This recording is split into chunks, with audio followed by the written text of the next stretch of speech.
My name is Scott Gladstone. So excited to be with you as we are starting year 5 of the Glacier Range Riders season. And fans, we've been through a ton already in the first 4 years, and obviously we're taking our biggest venture yet with making sure to bring you this broadcast for free, both audio and visual, throughout the entire season. We appreciate you for every moment that you tune in throughout 2026, and there are plenty of people and sponsors and everywhere in between to thank, and we will do that plenty over the next 96 games. But for now, we play baseball in Great Falls. It is the Voyagers and the Range Riders. Starting lineups on both sides and full benches and coaching staffs are getting read out right now, as is tradition in opening day of a baseball season. And apart from all the upgrades that we're making as the Range Riders, just in general, opening day is so special. To me, it feels like Christmas morning, because you see a box of presents, and what that is, if you're a baseball fan or a sports fan, is your team, fresh, new, and you do not know what is going to be there when you open up that box. Whether you're going to have a team that hits a ton of home runs, steals a lot of bases, has a great pitching staff like the Range Riders had last year, you don't know. But over the next few months, we're going to find out, and Range Rider fans, we're going to get to open that present together. My name is Scott Gladstone. I'm so excited to be back for my 5th season calling Range Riders baseball and talking to all of you fans. Please feel free throughout these broadcasts to tune in, chime in the comments. Obviously, be nice, be respectful to the players and myself, but I'll answer questions and be able to interact with fans and make your experience viewing these games as much as possible. Also, make sure to download the Go Range Riders app in the App Store. The icon is Cliff, our favorite mountain goat. His head is the icon that you'll see in the Apple App Store. It's coming soon to Google Play. Download that to enhance your experience across all different parts of your Range Rider fandom. For now, we're going to take a quick break, come back with the starting lineups, and get you set for more baseball, or the first part of baseball, live from Voyagers Stadium in Great Falls, Montana. We'll take a quick break and be right back from Great Falls.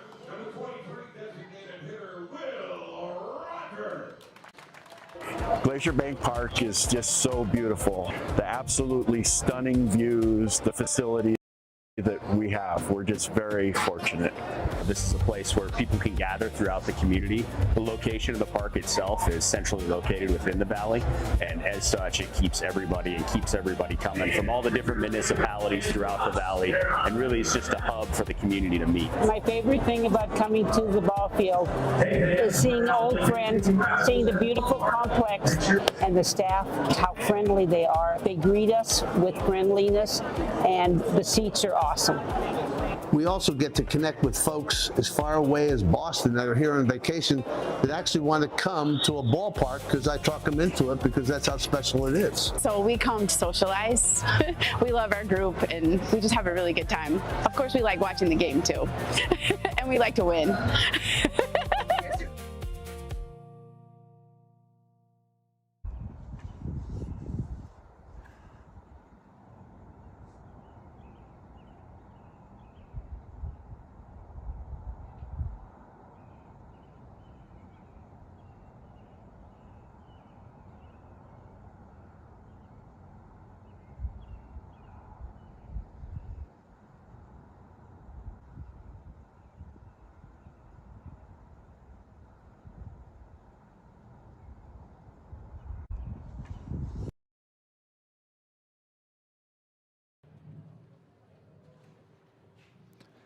Ladies and gentlemen, we're going to step aside right now, or we're going to stay with you so you can watch the national anthem live in stadium.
time.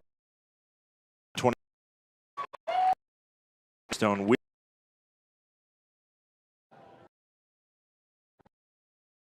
lineups starting in this contest. Of course, the Range Riders' opponent, and they do have a handful of returners from last year. It is Aiden Redahan, a returner for them, leading off, while Will Rogers, a two-way player out of the University of Michigan, will bat second. Trey Cruz is batting third for the Voyagers. The middle three are Kyle Schmack, Tommy Specht, and Anthony Swenda. Those are all three returners for the Voyagers. While the bottom three includes a familiar face. After the 7-hole in Ott, it is Antonio Barranca, a former Glacier Range Rider who was on the opening day roster for Glacier last year, that bats 8th, and Temis Very will be the number 9-hole hitter. On the other side, for your Glacier Range Riders, this is how they line up to start the 2026 season. J.D. McLaughlin makes his return in a Range Rider uniform. His season cut short last year, but he is excited to be back out on the field for 2026. He will do the leadoff duties as he did for the first part of the 2025 season. Logan Beard, a.k.a. Captain. Logan will be in the 2-hole playing second base, a sure-handed second baseman, and a solid bat and a veteran presence. Great locker room guy just in general. Carson Hornung, an exciting addition to this lineup, a powerful big first baseman. He bats out of the 3-hole. Carson Garner goes back-to-back on Carson's there at 3 and 4. He will play in the 4-hole, bat cleanup, and play third base. Jake Millen, who was such a huge midseason pickup for the Glacier Range Riders, bats 5th and plays in left field, while Jacob Steele bats 6th. He's the new shortstop for the Range Riders. The bottom three, Donovan Ratfield, as well as Tommy Rover and Kyle Ashworth. We'll take one more quick break and come back with Glacier Range Riders baseball here on YouTube and Home Team Network, as well as listening live in the Go Range Riders app. We'll be right back for First Pitch.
This is Johns Manville, built on experience, guided by people who believe every detail matters. We manufacture commercial roofing systems with purpose, combining performance, protection, and long-term reliability. From the science behind our products to the trust earned on every job, we focus on what lasts and what comes next. Steady leadership, proven performance. Johns Manville Commercial Roofing Systems.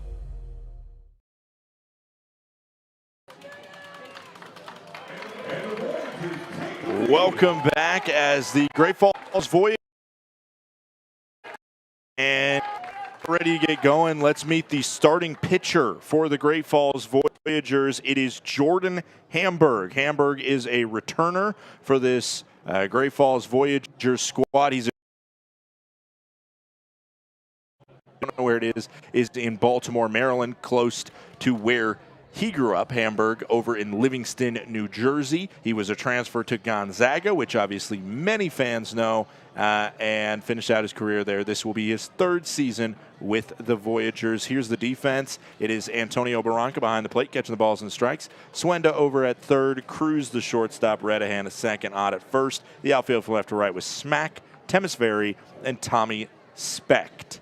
Again, the Range Riders starting lineup is led off by J.D. McLaughlin. Logan Beard will bat second. Carson Horning third. Garner, Millen, Steele, the middle three. Ratfield, Rover, and Ashworth round out that starting lineup. Hamburg on the mound is a lefty. Again, he's a two-way player. He has had at-bats each of the last 2 seasons for Great Falls, but he has only had 36 total at-bats for the Voyagers. He has come in a couple times in different roles, whether it be pinch running, defensive replacement, whatever, but pitching has been where he's taken the majority of his time with over 30 innings on the bump. Last year, he had a 4.41 ERA. He did have a loss against the Glacier Range Riders in the one time he faced off against the Range Riders last year. Hamburg, lefty, not a big guy, just 6'1", 195 pounds, as he will face off against J.D. McLaughlin, and the 2026 season is just moments away.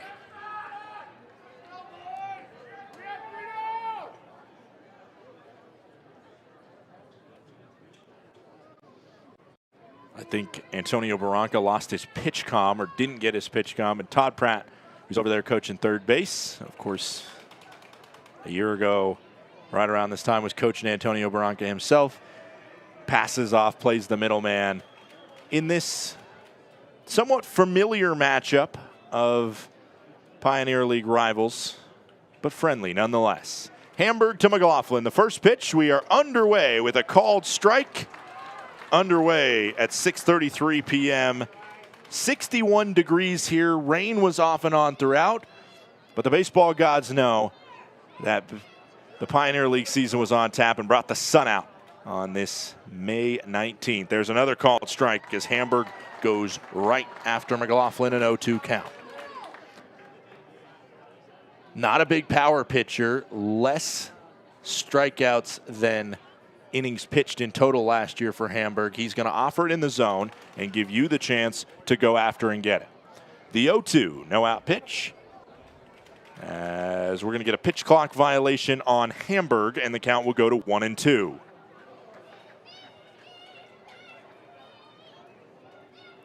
One ball, 2 strikes, our first pitch clock of 2026.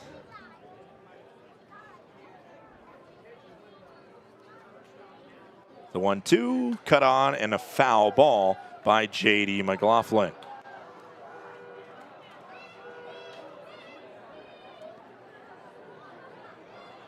Beautiful day for baseball. Range Riders took the bus over this morning from the Flathead Valley. Uneventful drive as there's a ball that makes the count 2 balls, 2 strikes. Got to the ballpark, and for a handful of guys, they'll be making their professional debuts this evening. Not J.D. J.D. certainly would be considered a veteran in this league. As that one goes upstairs, good snag by Barranca. Doesn't matter anyway. As the count goes full, Hamburg versus McLaughlin. Last year, Hamburg, I mentioned, 15 strikeouts in his 16 1/3 innings pitched, and he had 15 walks as well. So not a great strikeout to walk ratio for Hamburg. Payoff pitch to the leadoff batter, McLaughlin. Called strike 3. McLaughlin sent down looking, a great breaking ball that cuts the outer edge. And there is one gone in the top of the first. Logan Beard stepping to the plate.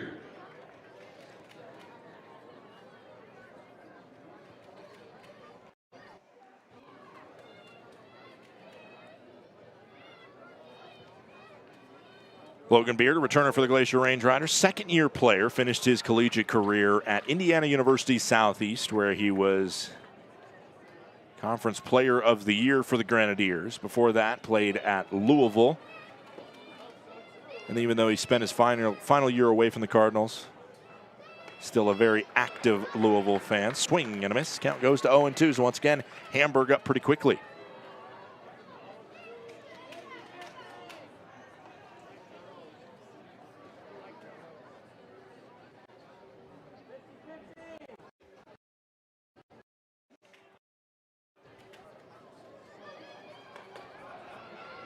There's a ball missing. Just couldn't punch him. Home plate umpire says it was a little outside as Hamburg asked for clarification. 1 ball, 2 strikes. Couldn't get the punch out there. Of course, ABS is in play, but it will be different this year than in years past if you are a Pioneer League fan. 1 ball, 2 strikes. Pitch in.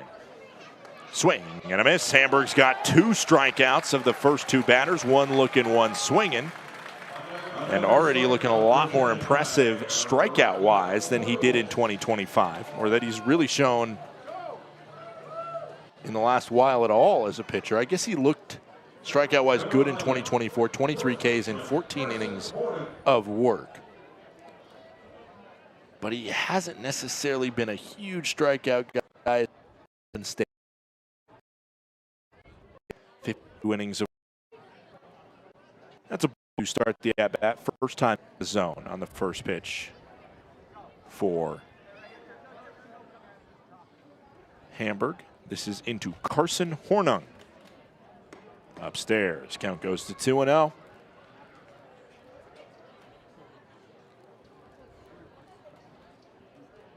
Hornung finished his career at Jacksonville State, if you know it. 2-0 count. In the zone. 2 balls, 1 strike. Finished his career at Jacksonville State, but Hornung played for the other Gamecocks, the Gamecocks that you probably know better than Jacksonville State, for a few seasons before that.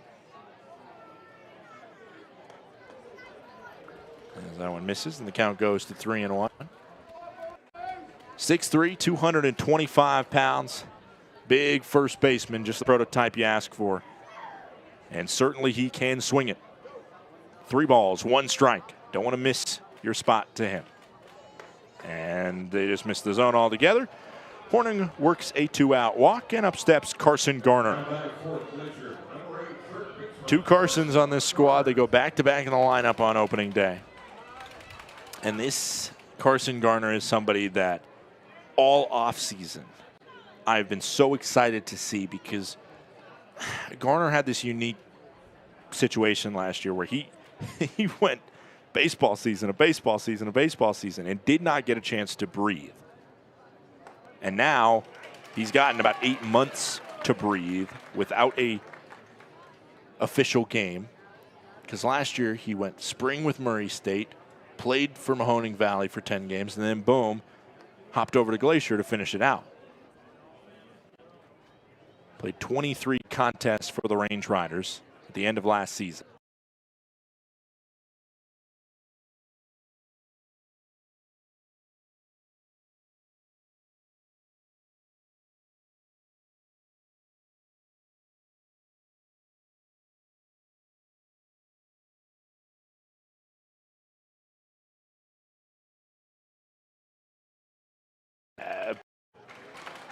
Bet on him stealing first. 1 ball, 2 strikes.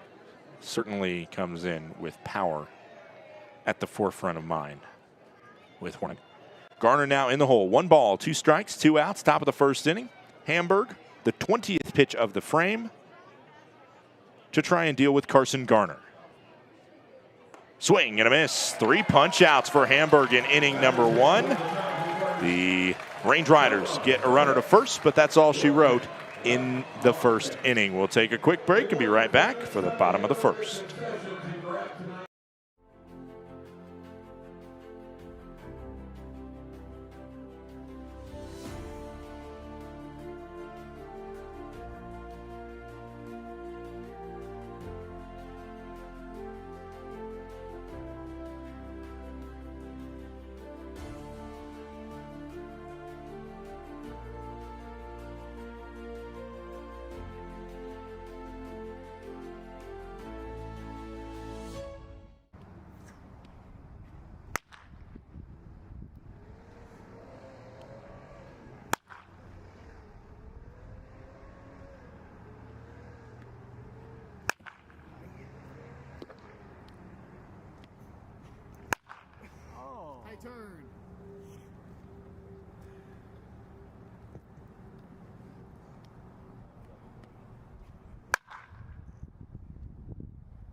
Welcome to Magoo & Company, a third-generation family-owned business nestled in the heart of downtown Whitefish. We offer a dazzling array of diamonds, ethically sourced Montana sapphires, and captivating custom designs that capture the essence of Montana's natural beauty.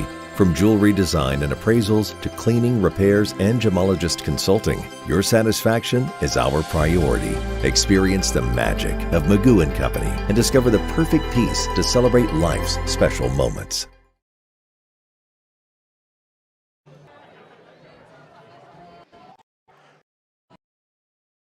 First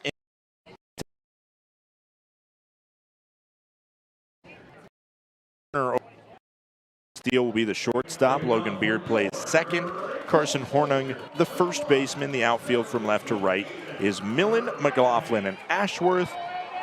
And behind home plate is Donovan Ratfield catching the balls and strikes from starting pitcher Jonah Giblin. Giblin gets the nod. He is the 5th ever day one starter in Range Rider franchise history. As it's fouled off. Reminder of the Voyagers lineup: Redhand, Rogers, Cruz, Schmack, Specht, Swenda, Ott, Barranca, and Temisveri.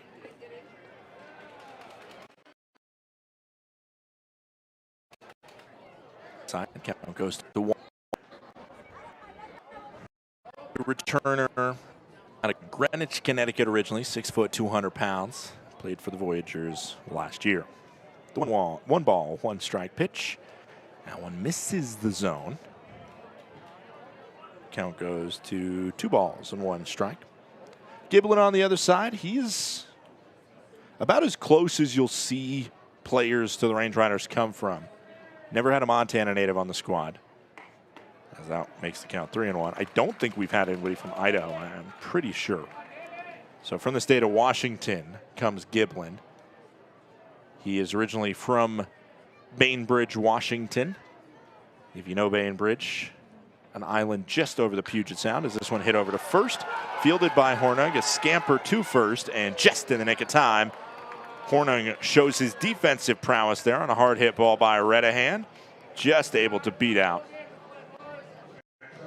the sprinting second baseman with a foot in there of Giblin. Take a look back at it. Good job by Giblin to not freak out either as the pitcher covering. Giblin, like I was talking about with his story, as he faces off against Will Rogers now. Bainbridge Island, which is a ferry ride away from Seattle.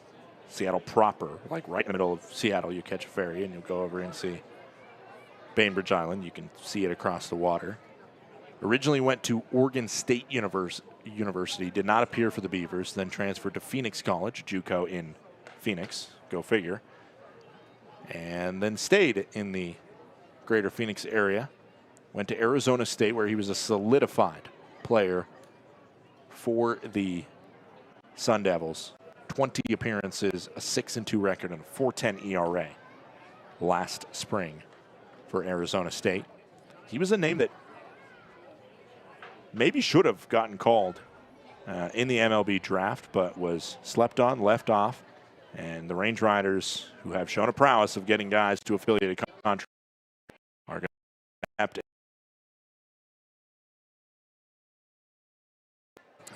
Now 2 balls, 2 strikes, with 1 out here in the bottom of the first inning.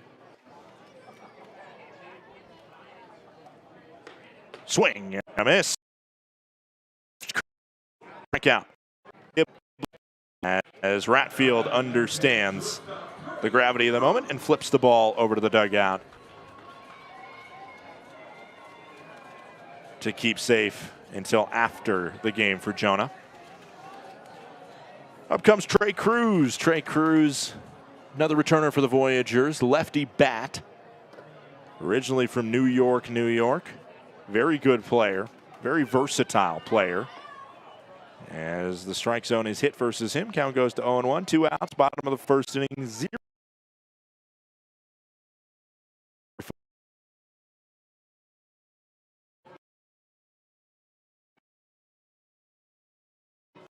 City, 1 strike. Cruz, the number 3 batter, after Jonah Giblin deals with 1 and 2 in order.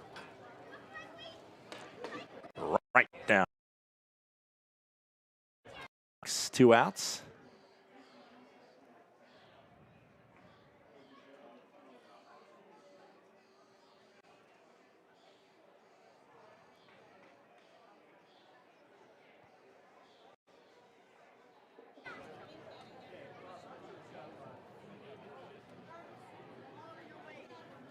Swing and a miss.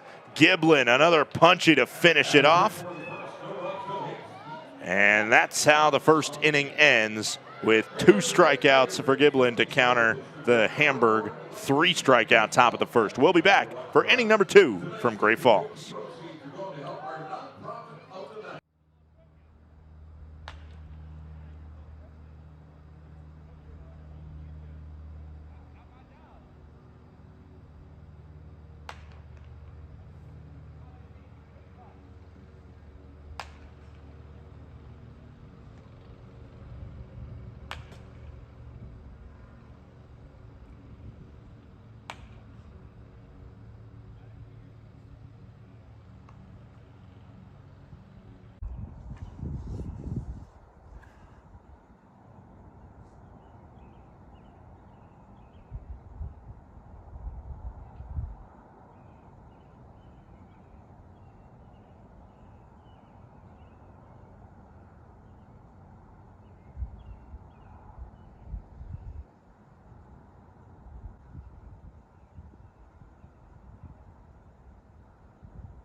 Top of the second inning here.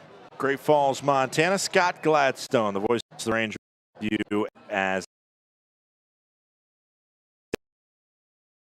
here in inning number 2. Range Riders reached on a walk, but that's the only base runner for either side. Here on opening day, plenty of action happening around the Pioneer League.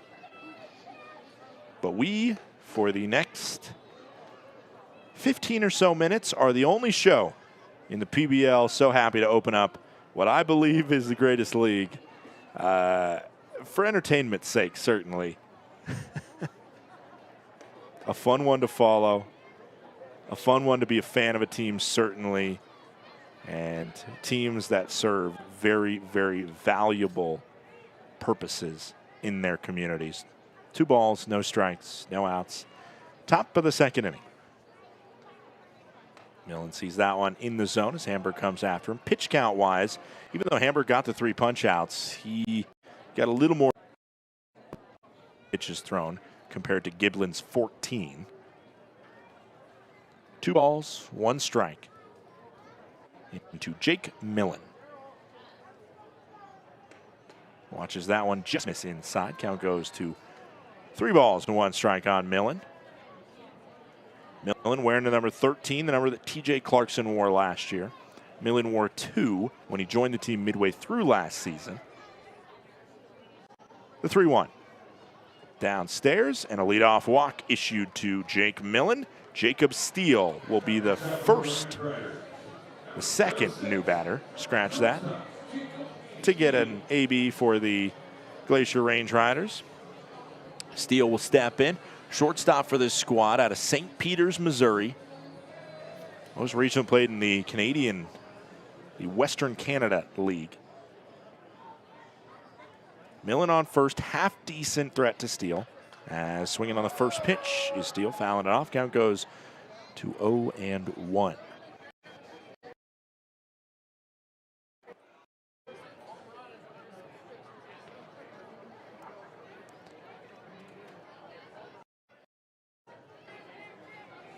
Jacob Steele, a very crafty, sure-gloved shortstop, as that one hits the top of the zone. Count goes to 0-2.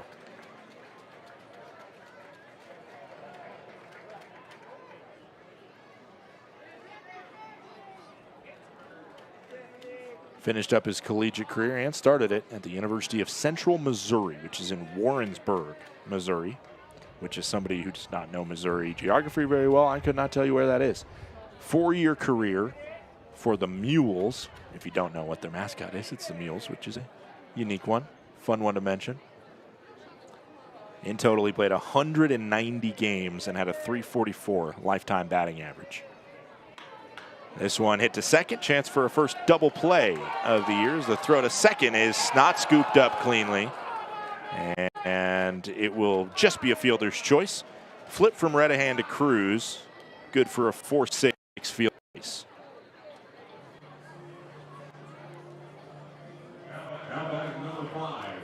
Take another look back at it. You'll see the spike in the throw from Cruz. Just tried to get it there in time. Millen, a strong slide. Nothing dirty on it, obviously, but enough to probably throw off the throw enough.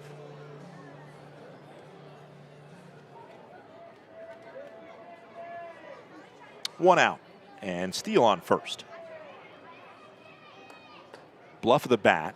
I don't think anybody's asking if Donovan Ratfield went there. Ratfield, another midseason acquisition for the Range Riders that has made this opening day roster for 2026.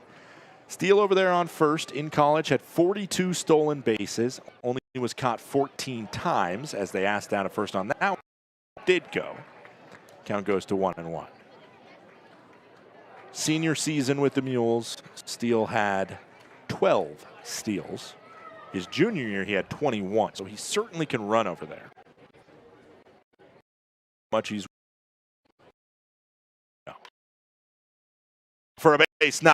Donovan Ratfield has the first hit of the 2026 season for the Glacier Range Riders, and the Goats got 2 on with 1 out. Up comes Tommy Rover now. Tommy Rover is the DH.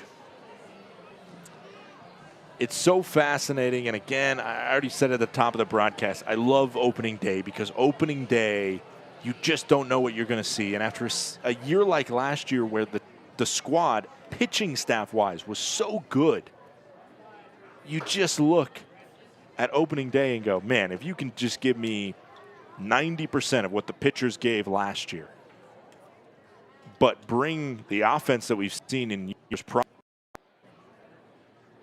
oh, Nelly, then this Range Rider squad could be good. And so seeing the first hit of the year by Ratfield, and now a first scoring opportunity.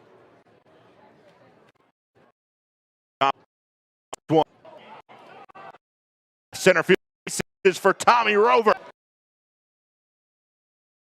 Around.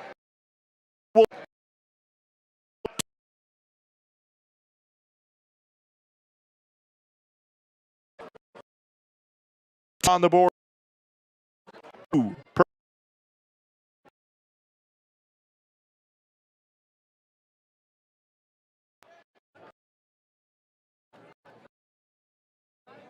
Left center field gap, drop it where nobody was. Temisveri and Smack couldn't get to it, and Ratfield was able to run right away.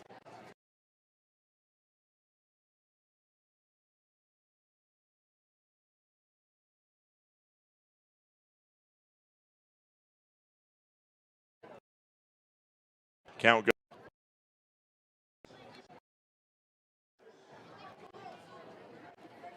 Glacier.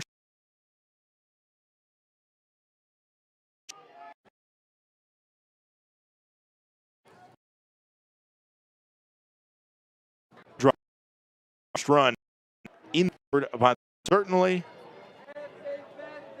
not as important as scoring the last runs. Maybe a winning run in a PBL championship, but scoring the first run sets a tone.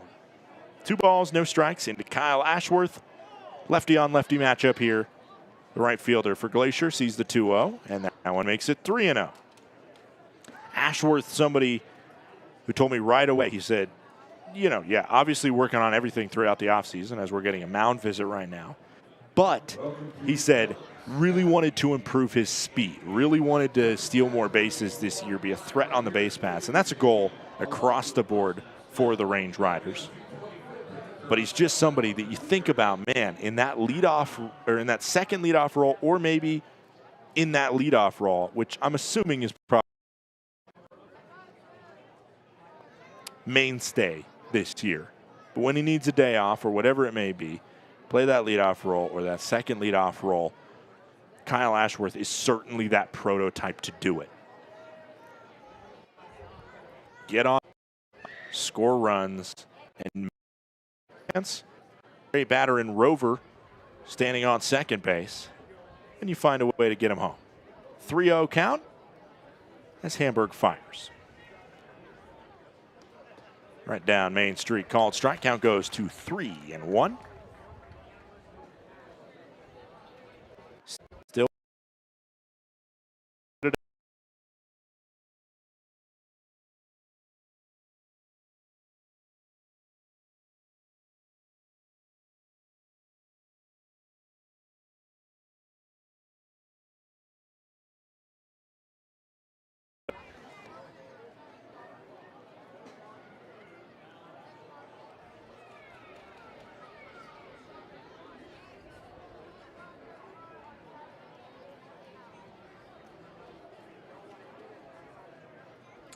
three balls, two strikes, one out, and it's low and away. Ashworth, 6 pitches, works a walk, 40 pitches thrown by Hamburg.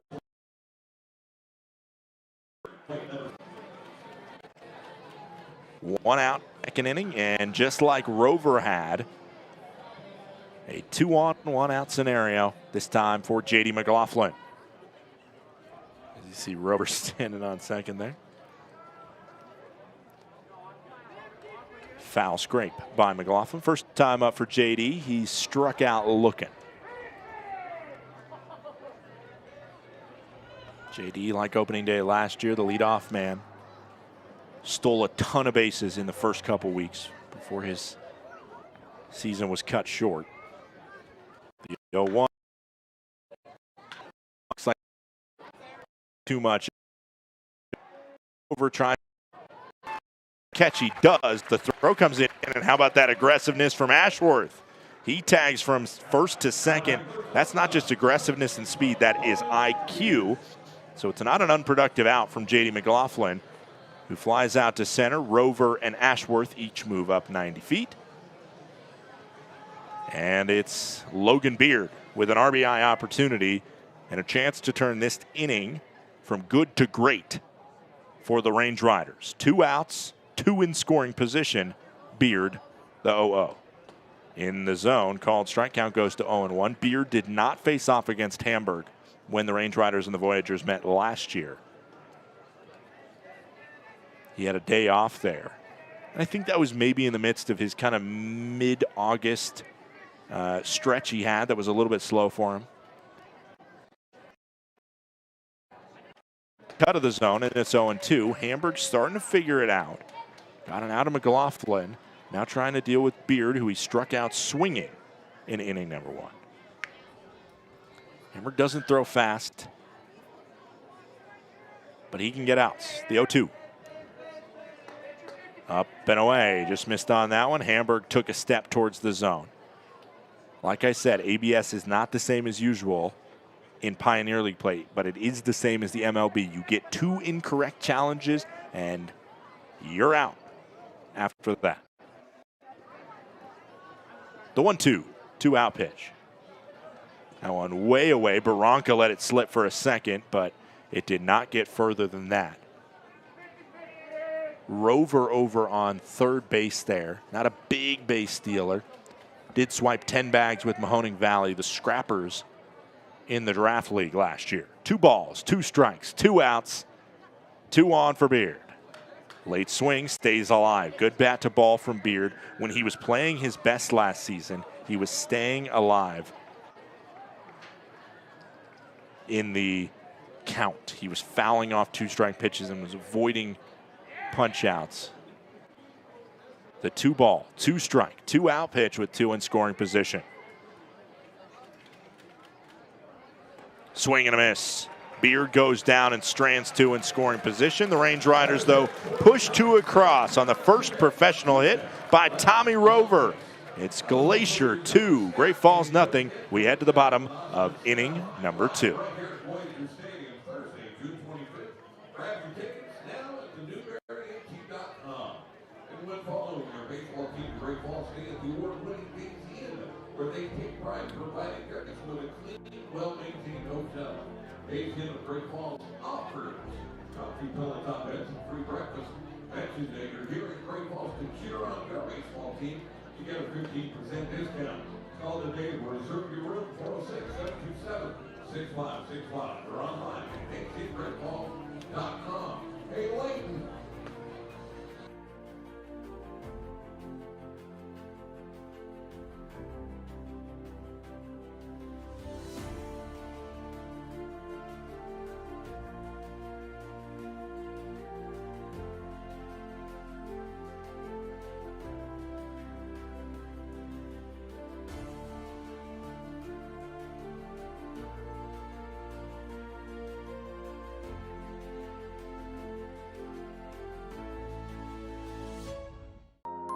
In 1858, one man's ingenuity sparked a legacy.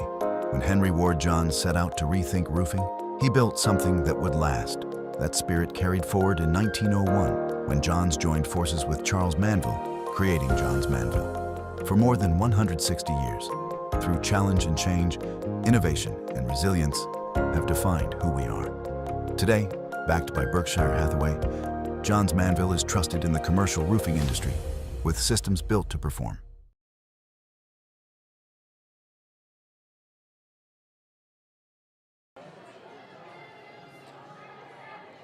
Range Riders put 2 runs across in the top half of the second inning.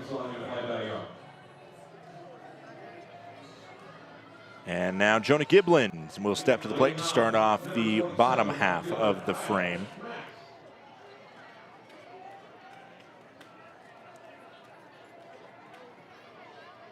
Kyle Schmack versus Jonah Giblin here.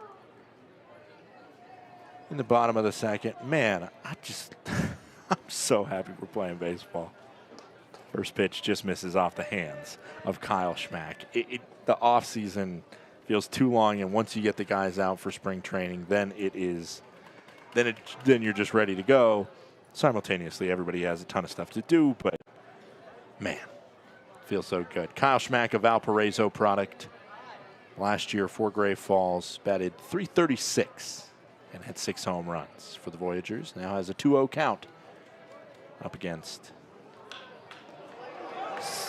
Giblin, and smacks that one right up the middle. Does Schmack. A base hit into center field. The first hit of the Voyager.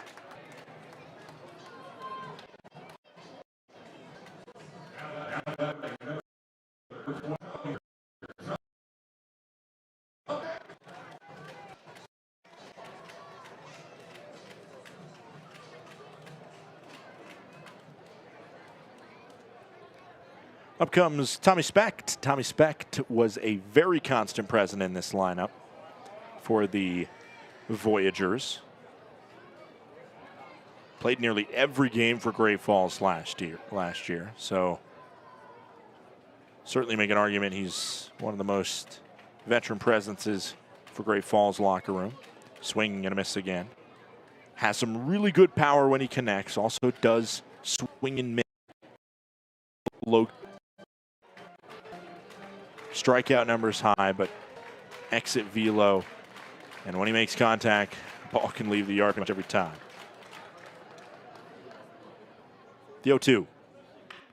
Hit on the ground to second.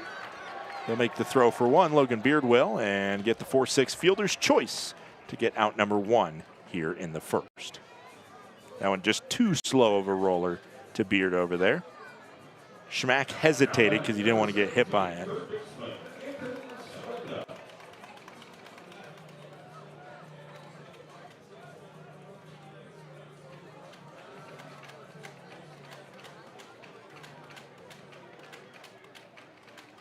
Up steps Anthony Swenda, another returner for this Voyagers squad. Up and in near the hands. Count goes to 1-0.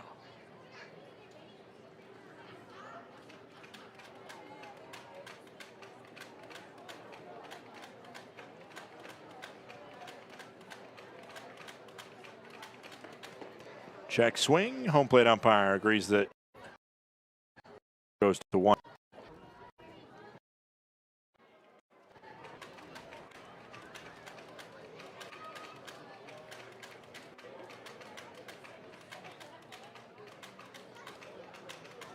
Runners going. The throw from Ratfield. Whoa, Nelly got him! Oh my goodness, Ratfield, what a throw! Just from his knees, casual like he's playing catch in the backyard with his dad. What a toss from Donovan Ratfield. Watch.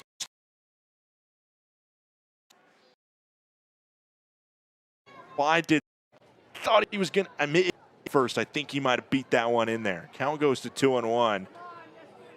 But an early highlight from Ratfield, who had some question marks defensively last year, but you see the offseason work from the Range Rider catcher there to rid the base paths of a runner. Score is 2-0. Range Riders lead. 2 outs here, bottom of the second now, with the bases empty.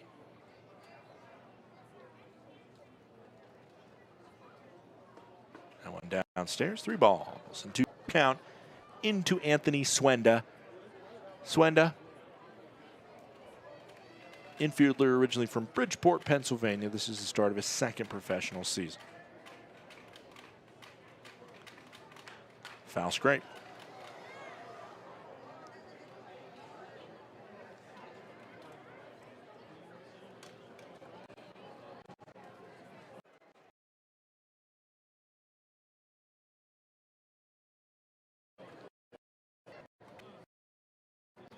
From Giblin to Swenda. On the ground towards short, steal, awkward play, needs a big throw, but it's on target and on time for out number 3. The defense shows a little flash in the 2nd. Steele with a nice throw to finish it, but it's Ratfield's throw from the knees that gets the runner and helps send us to the 3rd inning of play, 2-0 Glacier. Yes, we have.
Back here in the top of the 3rd inning, Glacier Range Riders with a 2-0 lead over the Great Falls Voyagers.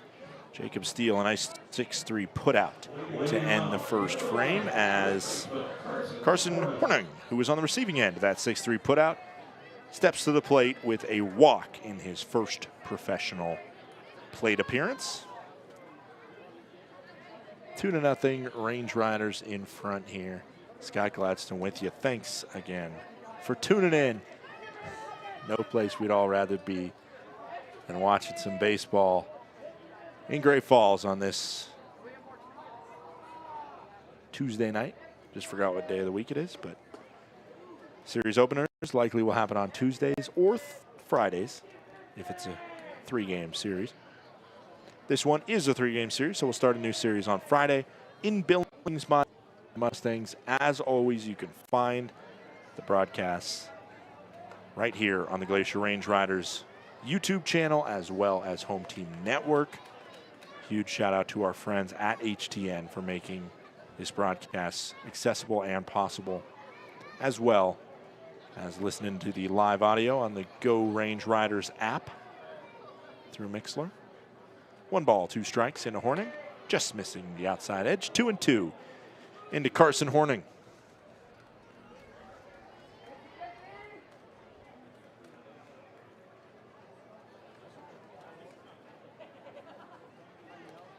Two balls, 2 strikes. Swing and a miss. Horning sent down. And there's 1 gone in the top of the 3rd inning. Carson Garner, strikeout swinging his first time up, will step to the plate. Garner talked his first time up about the run that he made last year, and it was a magical one with the Murray State Racers. And I talked plenty about it on the broadcast, but you just can't overlook what they did in so many different ways, just how they came together as a team.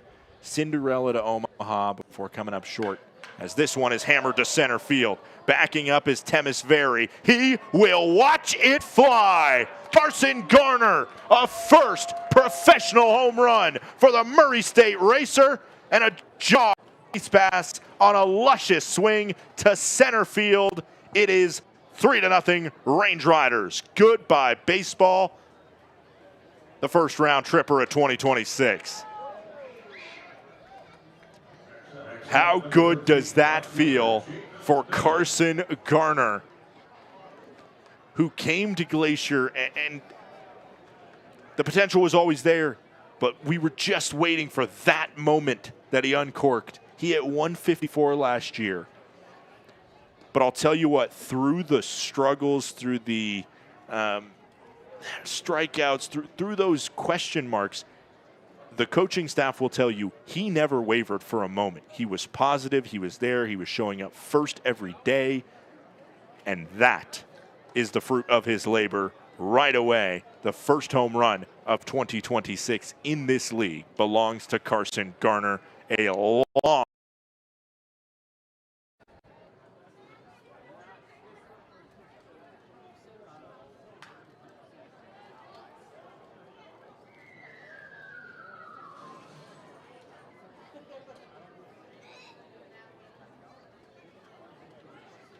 started with a bang, 2 home runs in his debut.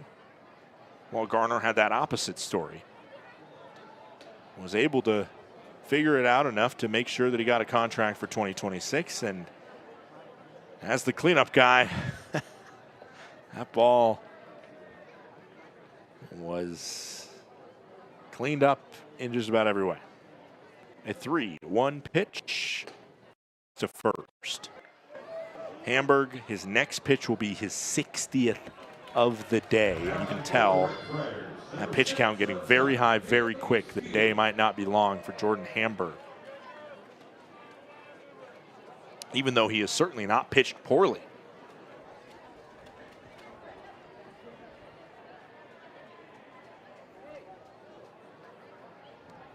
One out, runner on first. Up steps Jacob Steele. Fielder's choice, he grounded into his first time. Called strike to get this one going. Count goes to 0-1. Jacob Steele, I think the biggest thing about his numbers, obviously, as this one hit up the middle and through for a base knock just beyond the dive of Redahan. Millen will head to third. The throw will come in. It is just offline enough, pulling Swenda off the bag. Millen goes first to third on an aggressive take of the bag. And Steele smart to go to second on the throw. There's 2 on with 1 out. Great Falls crowd doesn't like it. As you see the look back here is close. Kind of an awkward slide in there by Millen. He grabbed it with that right hand, which was the trailing hand. All the same, and a first professional hit for Jacob Steele. A single turned into an advance to second on the throw, as down the right field line, just flaring foul, is the Donovan Ratfield crack. This Glacier Range Riders offense bottled up for much of 2025. And I know it's not the same squad coming back, but all of the returners are in this starting lineup. McLaughlin, Beard, Garner, Millen, Ratfield, Ashworth. All of them, the returning bats, are in the starting lineup. And you can tell they're more hungry than ever to show that last year was the anomaly. 0-1, 1 out. Runners on second and third for Glacier in a 3-0 lead already. Here's to Ratfield, who's 1-for-1 with the single into left field. Donovan is a Nevada product, but he did play at Gonzaga before that. Crossing the years, don't think he played with Hamburg. So that one's in the zone. On Donovan. 1 ball, 2 strikes, had a great throw down to second base in the last half inning.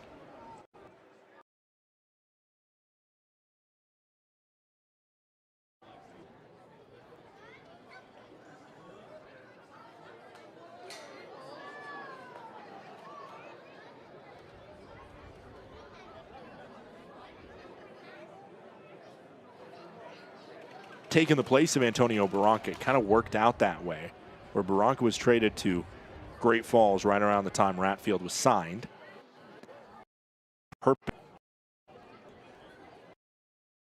Very relieved Mendoza, Angel Mendoza, the #1 catcher last year, every couple games. But Ratfield showed enough pop in his bat to earn himself a DH spot a time or two. 1 ball, 2 strikes. Into the catcher. That was a heck of an ability to even get to that one. That ball was high and away. And Ratfield just got that bat out there to get a piece of it. Hamburg with 66 pitches thrown now. And there are bodies standing in the bullpen for the Great Falls Voyagers, but nobody throwing a baseball yet. 1-2.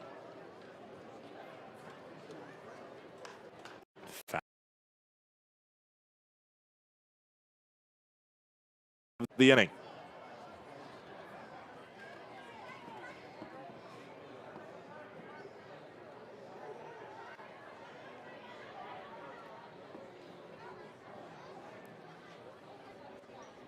(3-0) Range Rider lead, but 2 in scoring position. This one hammered to left field. Schmack looking back at it to the track, and he'll make the over-the-shoulder catch. Both runners will tag, and it will be a sacrifice fly by Ratfield and a 4-0 ball game.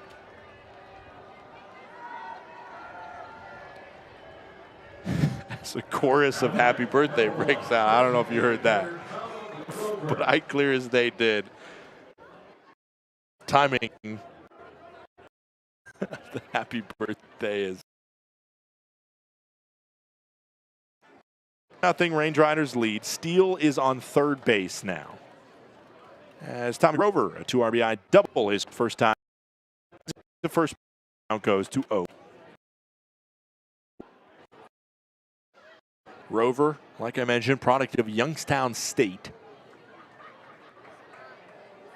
Originally from Brentwood, California, as that one misses inside. Not a huge guy, Rover, 6 foot, 185 pounds, but the switch hitter, who will be turning 25 in 8 days. We'll see the 1-1 count.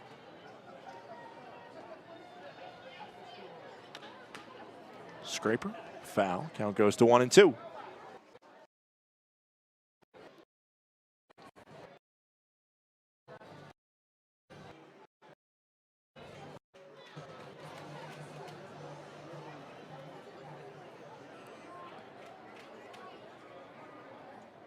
One ball, 2 strikes, 2 outs. Top of the third.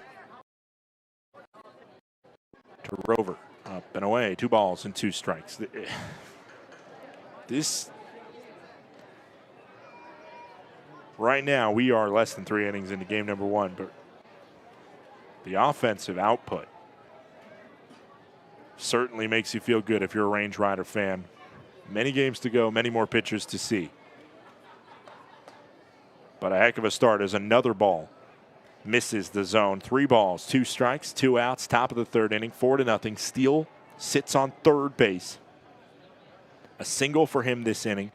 That got Millen first to third. Millen scored on the Ratfield sacrifice fly. And now the 3-2 pitch to Tommy Rover. Called strike 3.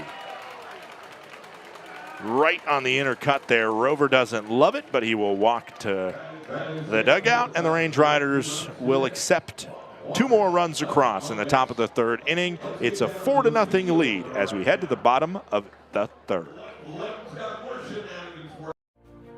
Thinking about where to host your next office event? Book the indoor event space at Glacier Bank Park.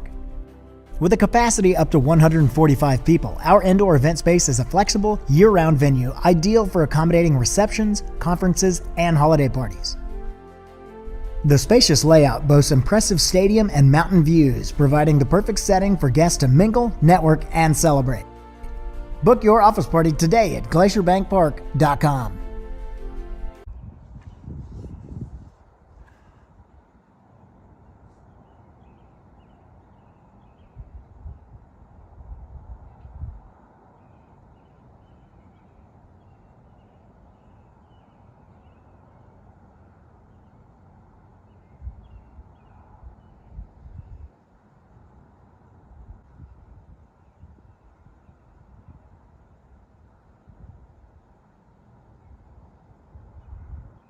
Innovation has always been at the core of Johns Manville. From advanced testing labs to real-world job sites, we rethink what roofing can deliver. Through science, precision engineering, and decades of real-world experience, we engineer commercial roofing systems that deliver lasting performance. At Johns Manville, innovation means listening, learning, and building solutions that meet today's needs while preparing for what's next. This is progress with purpose.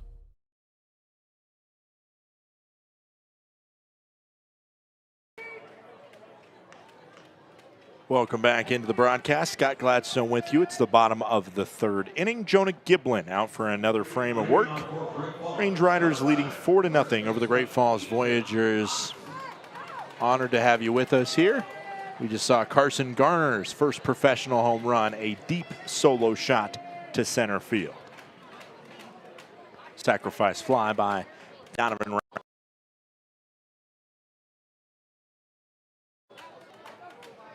First, wearing the 6'2" product, former Lobo out of the University of New Mexico, originally from Chesapeake, Virginia. This one's got some carry on it to right field. Getting to the track and making the catch is Kyle. Crowd wanted that one to go a little bit further than it actually had legs for. Came off the bat with decent ferocity, but no further than the glove of Ashworth. Antonio Barranca stepping up to the plate. Former Range Rider, well liked by coaches, players, and the fans. Nicknamed Rocky, thanks to his Italian roots. The 0-1. As this is a sweet swing out to left field. Millen backing up and is able to make the grab. Oh, Jake Millen, outstretched glove and somehow hauled that one in. A high left fielder. But everything turning up roses in the first 3 innings of the season opener. It's 2 gone with a fly out from Barranca.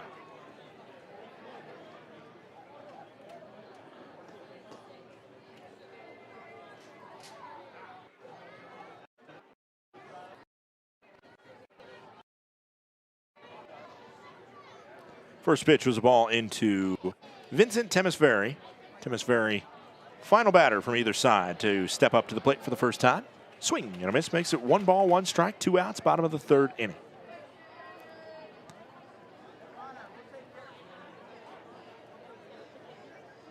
Temesvari, we'll see that one miss the zone. They kind of go to 2-1.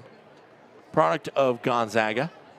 Funny enough, I believe I actually got to call him 2 years ago, playing for the Bulldogs, when they were playing up against the University of Washington, originally from Los Angeles, California, is Temesvari.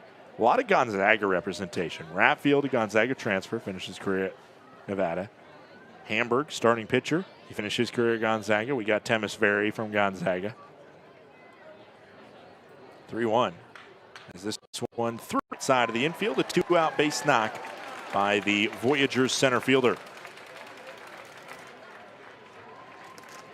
Flip over the lineup card for the first time for Great Falls, bringing up Aiden Redahan, who nearly beat out an infield single, but instead Horning made a great play on a ball his way, and it was a 3-1 ground out in your scorebook.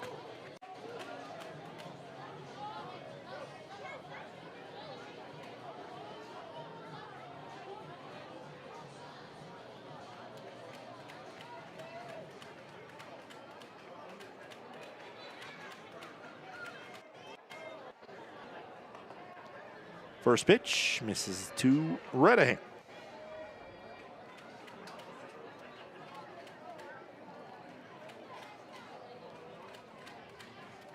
Lefty product mentioned from Greenwich, Connecticut. This one's a rocket to Carson Garner, who will have a routine throw across. It needed to get enough mustard on it to get out the speedy Redahan, and just did. That is a rocket at Garner and a rocket to first for out number 3. As you take a look at moving down that first, beating it out is the throw of after his newly minted first career home run. We'll take another break and be back with more baseball. 4-0 as we head to the 4th.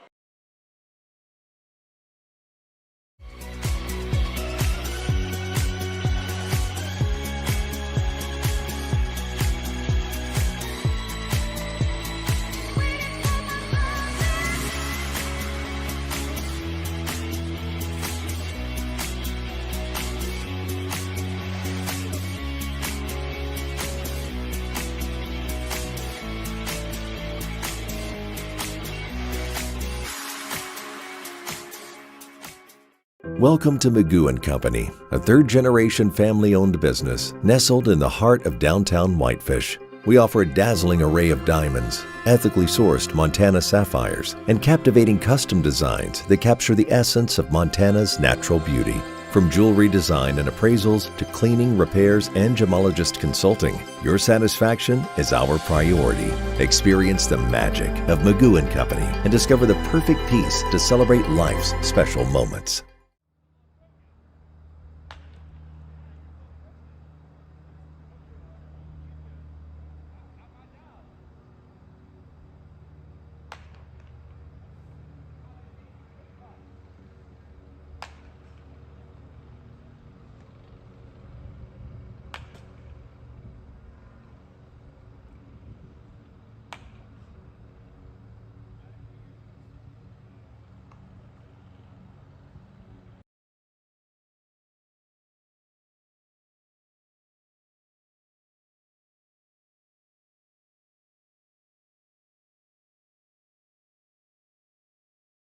Here after some shakiness from Hamburg. Had a great first inning, just 1 walk, 3 punch outs, but lost a couple batters, walked a couple batters, and obviously a couple blasts from Garner, and the sacrifice fly from Ratfield bring the day to a close for Hamburg. And the pitching duties handed off to Landon Smitty. Smitty, product of Knoxville, Tennessee, his second professional year after playing last year for the Joliet Slammers out in the Frontier League. He will take over and throw a first pitch ball. Kyle Ashworth and 1-2 due up. Kyle will get us going before JD steps up, and Logan after that. That pitch misses inside. Count goes to 2-0.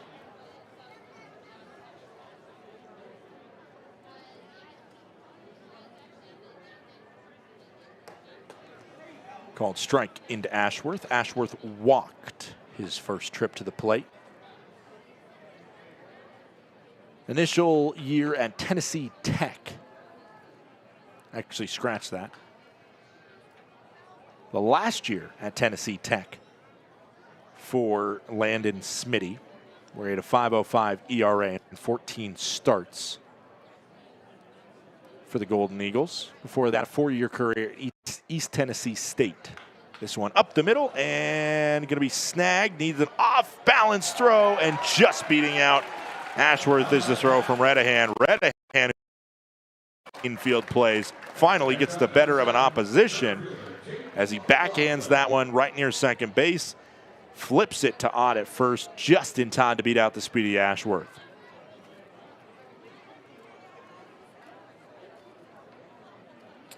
Flip over the lineup card. J.D. McLaughlin looking for his first hit of 2026. 0 for 2 with a strikeout and a fly out to center. Swung on, and there's his first hit of 2026. Clean left field.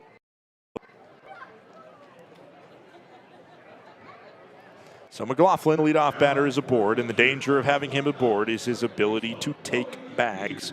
Like I already mentioned, this guy will run if you give him the chance. And now on first, he'll likely have that chance. Antonio Barranca knows that better than anybody, and he throws on a snap throw down to first base. Pitch was called a ball. Beard. 2 strikeouts for Beard to start this contest.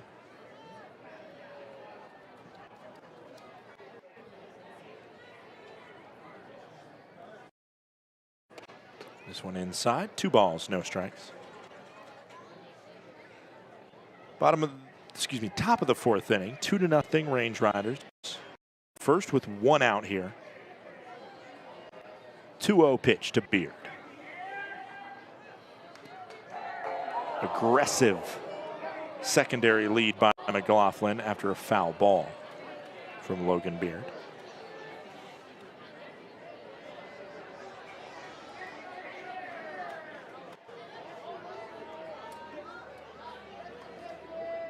Four to nothing Range Riders.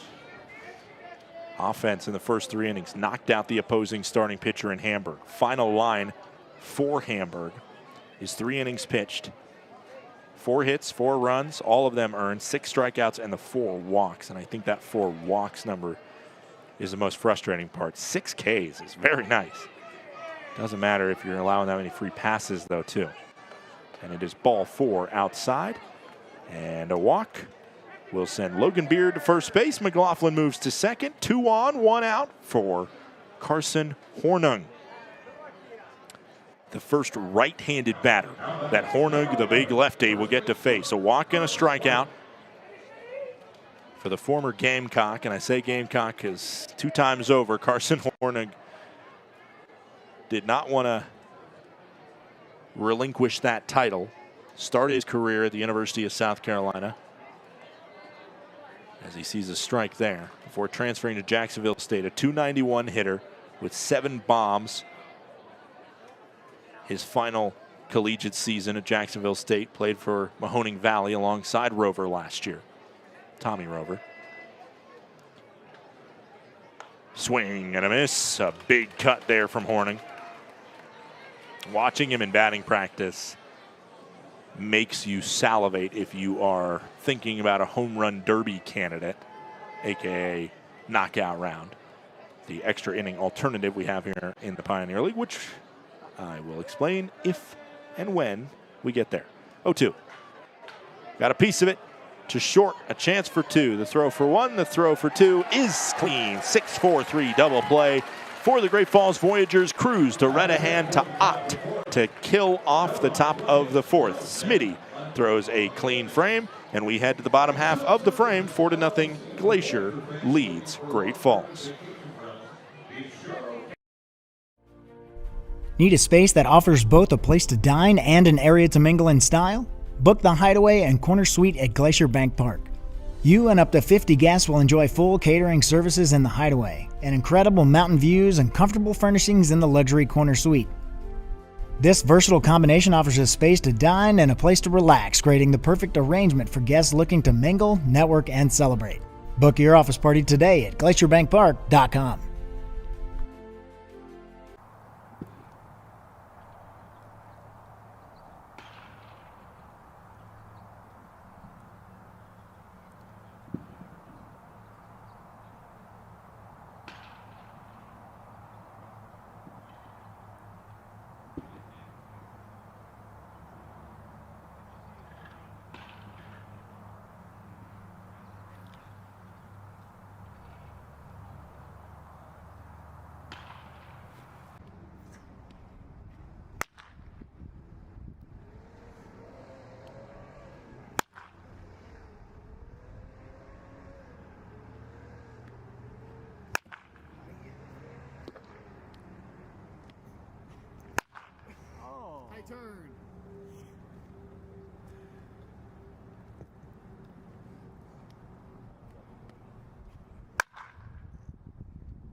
Bottom of the fourth inning here. Sky Gladstone with you less than halfway through our inaugural contest of this 2026 season.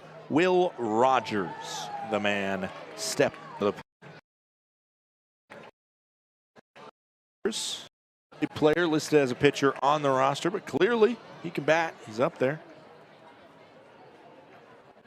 University of Michigan product. Takes a big swing and a miss there.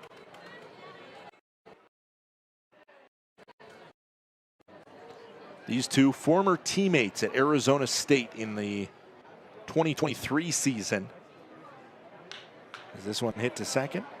Hops to steal. The throw across is right on the money for Horning for out number 1. A strikeout and a ground out now for Rogers against his former Sun Devil teammate. Up steps Trey Cruz.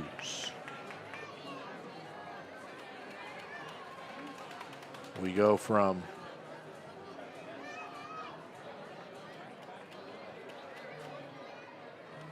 a former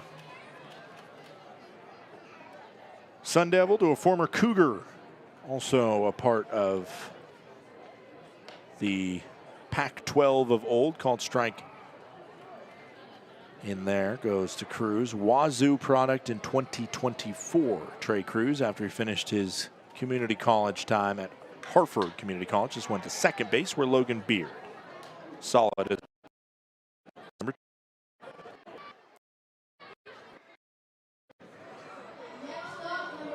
2. Quick outs here, bottom of the fourth. Kyle Schmack, the lone hit for the Voyagers, batting out of the cleanup spot. Steps in, left fielder for this Voyagers squad. Scratch that, not the lone hit. There is another one off the bat of Temis Very. And the first pitch upstairs from Giblin. Giblin at 43 pitches.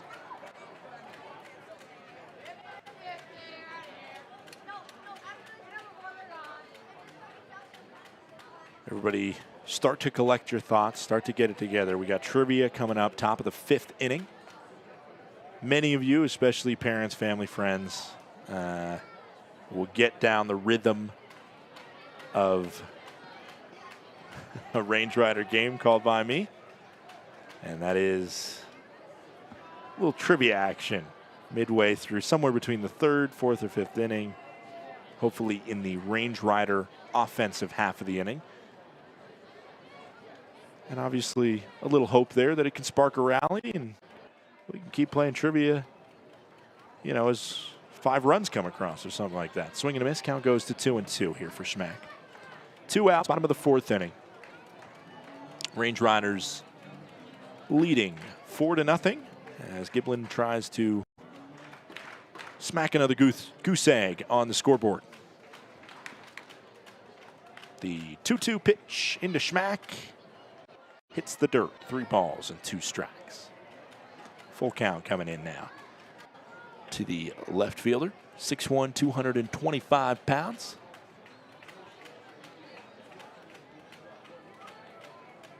"25 years old is Schmack. And it's ball 4, and he will work his way to first base. A little frustration there from Giblin, who kind of did, you know, the frustrated stretches, kind of dipping down, touching his toes. You know, the biggest fan of the 2-out walk. You know, back to the choice.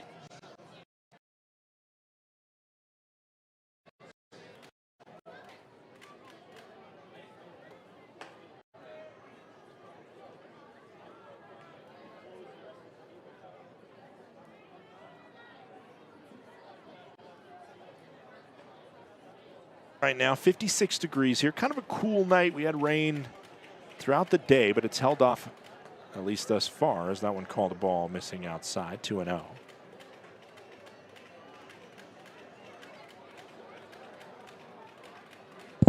Decent crowd here for the season opener. Not too many bugs out either, at least not many bugs making their way in my booth. Sometimes that is a problem here in Great Falls, obviously right along the Missouri River. Might see some if you're watching flashing around the camera, but I assure you it's not too pressing. 2 balls, 1 strike, 2 out. And nearly got a swing there, but the count goes to 3-1. Giblin in danger of walking 2 aboard with 2 outs.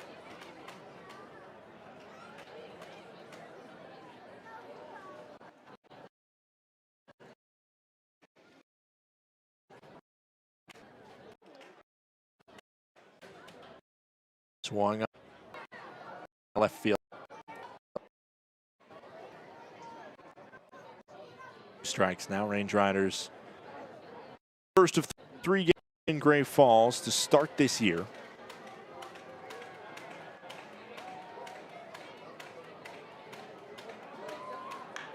As this one sky high to shallow right field.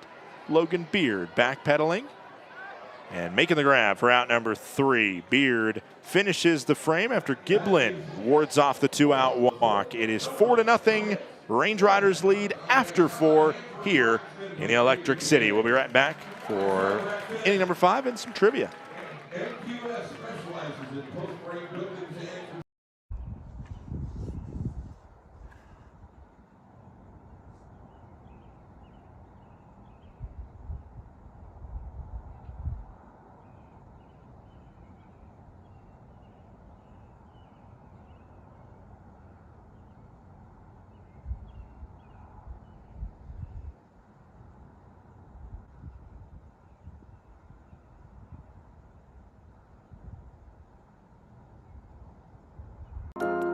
At Johns Manville, it's always been about people, the people who design the systems, the people who build them, and the people who depend on them to perform every day. That's why we approach commercial roofing with care, collaboration, and respect for what's at stake. Because every roof protects more than a building. It protects people, livelihoods, and peace of mind. That's the responsibility we stand behind. Johns Manville Commercial Roofing Systems.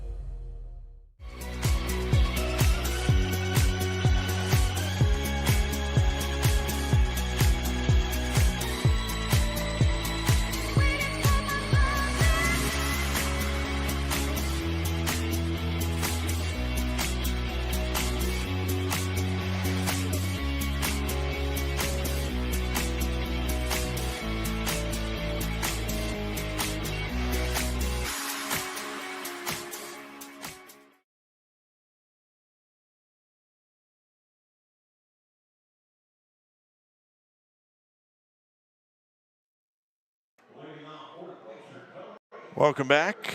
It is the top of the 5th inning here in Great Falls, Montana. Scott Gladstone with you. Garner leads us off. Millen Steele after that. Garner coming off his first career professional home run. There is probably not somebody more in this Range Rider lineup that you root for something like that from. I mentioned the story of his season last year and just a brief kind of conversation with him during batting practice and just saying, hey, man, has this been the longest you've been without baseball, like playing an actual game in a while? And he said, yeah, man, it's crazy. The offseason, it just lasts. I mean, because when you're a college player, for those who don't know, when you're a college player, you play fall ball. So you're scrimmaging against your own team and other teams.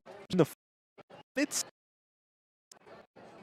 at least for the players, it feels you're just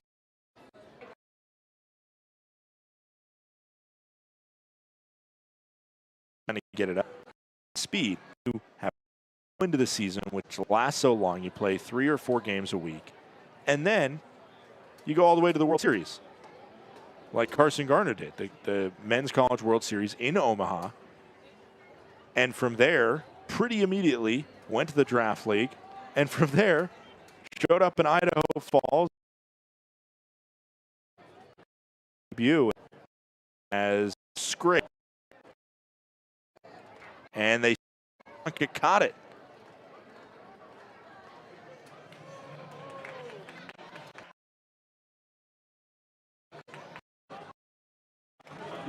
which it felt like it maybe, if it hits the ground there off a foul scrape, then it's a foul ball. But if Barranco got it clean, which he claims he did, and so does the home plate umpire and the first base umpire, then it is a strikeout. So maybe a tough go of it there. As Smitty has looked pretty clean and fires a strike in there. Had a single and a walk against him, but a double play got him out of a jam last inning, and now a leadoff strikeout to Garner. This one in the zone versus Jake Millen. Millen, one of 2 switch hitters in the lineup for the Range Riders. Tommy Rover being the other one. And now Jake will call a quick time.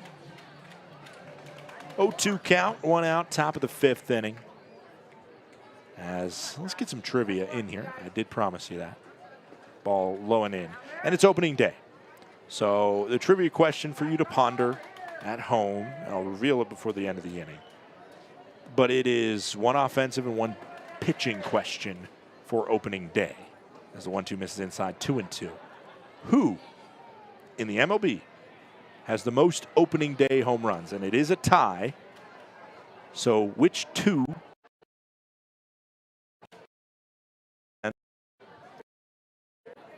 the most opening days? Ball outside, 3-2. Into Millen.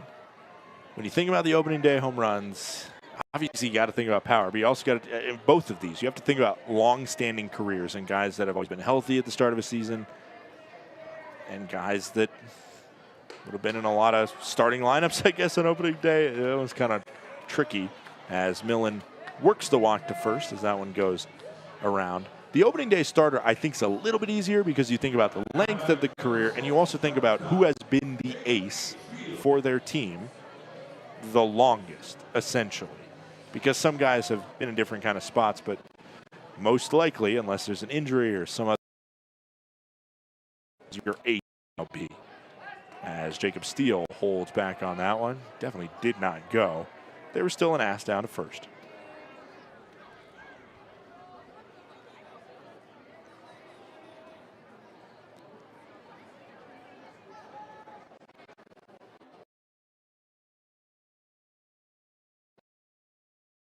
Strike.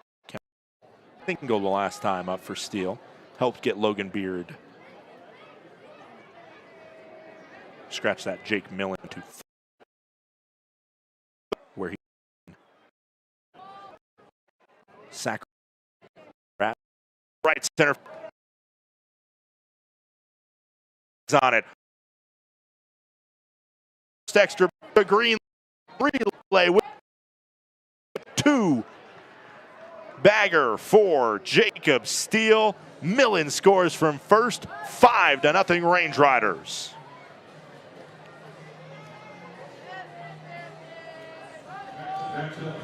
Jacob Steele has shown what an offseason acquisition he has been as the former Central Missouri Mule is halfway to a cycle with the 2 easier options, but as an RBI as a professional for the first time under his belt. And with 1 out, Donovan Ratfield 1 for 1 with a single and a sac fly steps up. Range Riders have scored in the majority of innings, 3 out of the 5 that they've had offense in. And a swing and a miss by Ratfield. He could have put a good ride on that one. 0-1 count, 1 out. All right, the opening day home runs. If you're thinking of 2 guys that have the most, and it is 8, which is a ton of opening day home runs, really, when you think about it. One of them, I love to say this one because obviously as a Mariners fan, he is one of my favorite players. And I really didn't get to see him that much in his prime, but it is Ken Griffey Jr. as the ball goes downstairs to Donovan Ratfield. 1 ball, 2 strikes, 1 out, top of the 5th inning. Ken Griffey Jr. has 8 opening day home runs, and the other one is Frank Robinson, which makes sense. Both of those guys certainly make sense. 1 ball, 2 strikes, 1 out. As there's a foul ball. You would think by the numbers that Barry Bonds would have, but for whatever reason. Maybe took him a second to warm up to it all. Who knows? It's a random statistic, I think, in a lot of ways. Maybe a clutch thing. Usually the crowd's bigger on opening day, especially in the MLB. This one hit towards the right side of the infield, through for a base knock. Stop sign for Steele at third.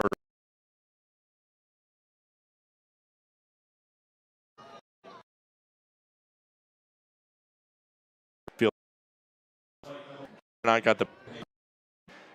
Hey, there's one. This is feeling. They're coming out.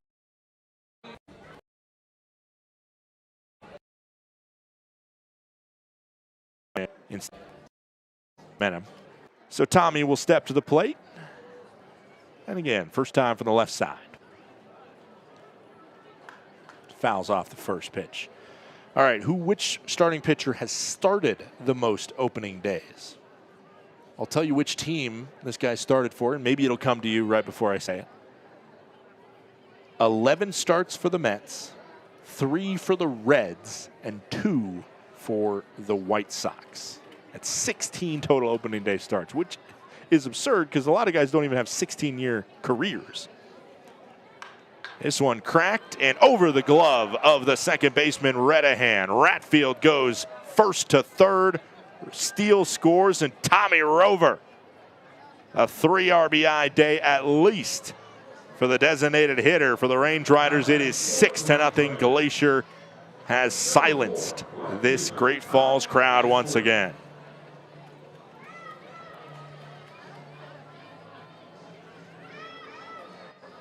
Tom Seaver is the answer to the trip.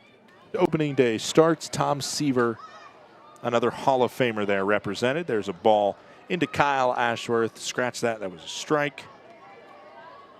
The count goes to 0-1. Runners on first and third here. Will Rover maybe think about stealing? Not on this one, as that one's in the dirt. Count goes to 1-1.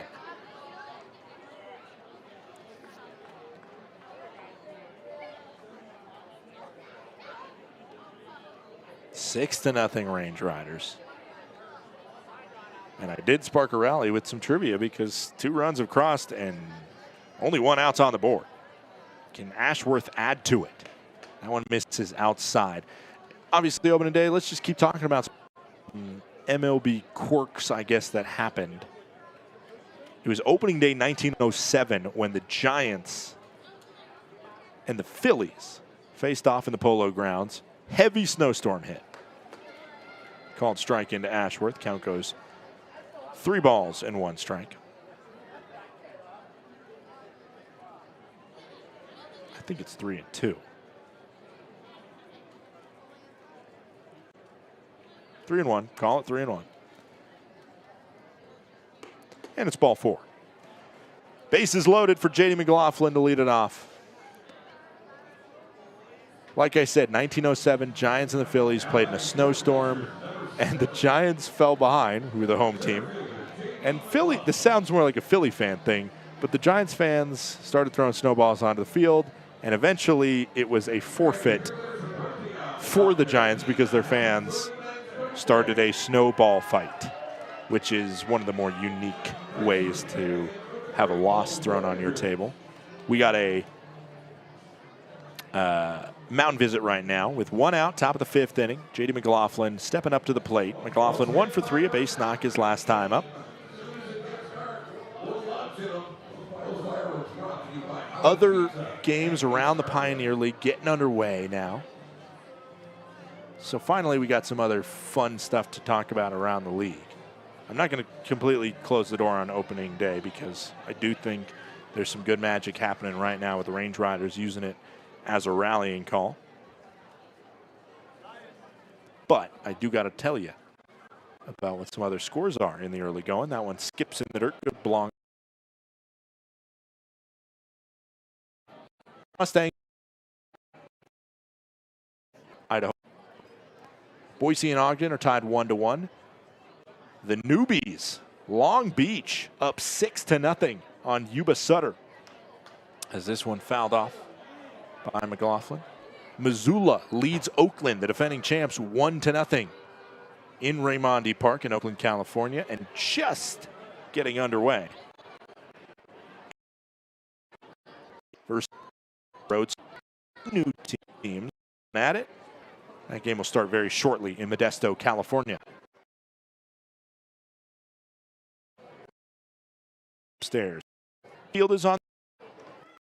Rover on second, Ashworth on first. 1 out, sacrifice very much in play, or at least a beat out of a double play. Ratfield, if a sacrifice fly were in question, not going to kill you with his speed, but he'll get the job done. This one downstairs, and the count's 3-1 to J.D. McLaughlin. 6-0 Range Riders, 1 out, top of the 5th inning. A moment here for the Range Rider leadoff batter, McLaughlin, to blow the doors off this thing. 3-1 count. As time called by Barranca behind the plate, the first disengagement technically is what it goes down as. You're allowed 2 at.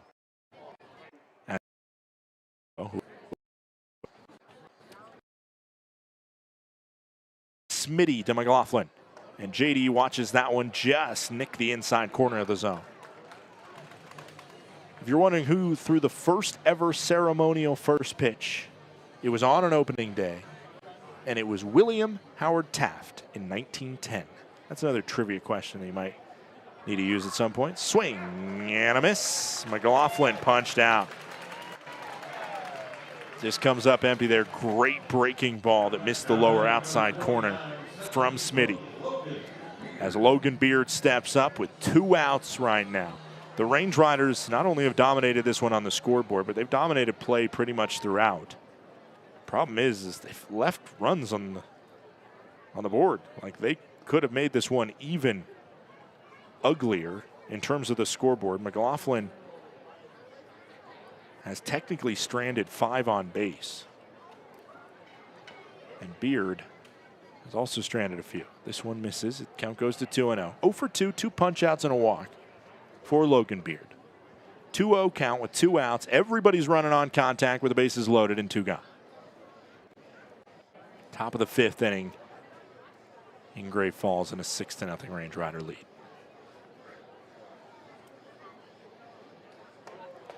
In the zone. Smitty's next pitch will be his 50th. That's what I got. And his 36th of the inning, which kind of crazy. This one hit and unable to be grabbed over there at second. The throw will go to first and just beat out by Logan Beard. Great hustle by the Range Rider second baseman. Put a good lick on it to second base. Redahan knocked it down but could do no more. An infield single makes it 7-0 Range Riders lead. Not just a touchdown, but the extra point as well. As Carson Hornick steps in, trying to do some more damage. Needs to lace up his shin guard real quick. Ratfield scored on it. Rover, Ashworth, Beard. Redahan probably could have had a decent chance to throw it to first and get it in time to get out Beard, as this one's fouled off by Horning. But Logan was running hard down that first base side, and Redahan looked at second to get Ashworth, and that's where the speed of Ashworth came in really crucial there.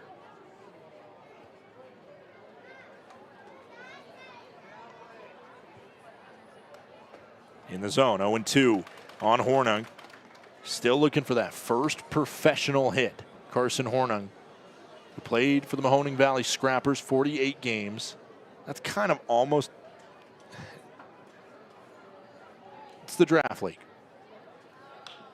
Foul ball, and some could argue that it's very much a professional gateway league, obviously the draft league.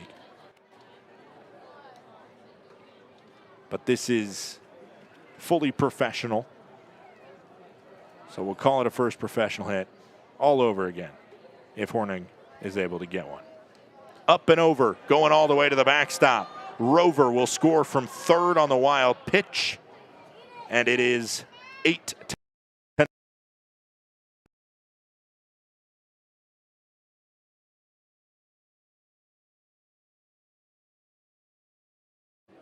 Rover on it. Ashworth to third. And Beard goes to second. Still a scoring opportunity for the Range Riders. 1 ball, 2 strikes, 2 outs to the big first baseman. Upstairs, 2 balls and 2 strikes.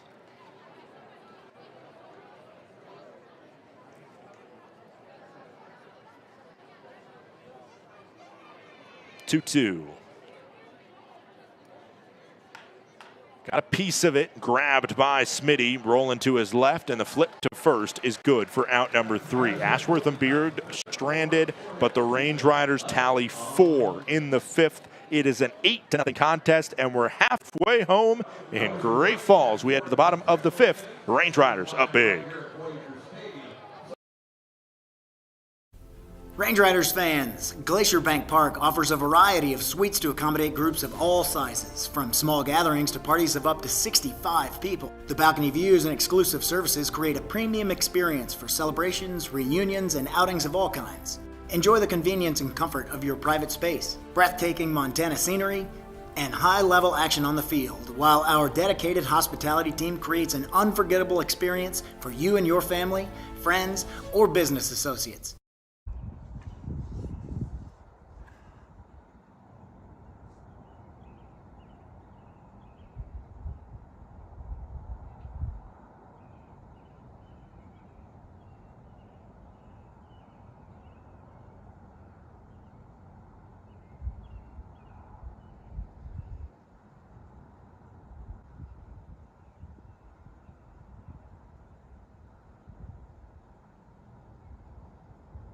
Welcome to Magoo & Company, a third-generation family-owned business nestled in the heart of downtown Whitefish. We offer a dazzling array of diamonds, ethically sourced Montana sapphires, and captivating custom designs that capture the essence of Montana's natural beauty. From jewelry design and appraisals to cleaning, repairs, and gemologist consulting, your satisfaction is our priority. Experience the magic of Magoo & Company and discover the perfect piece to celebrate life's special moments.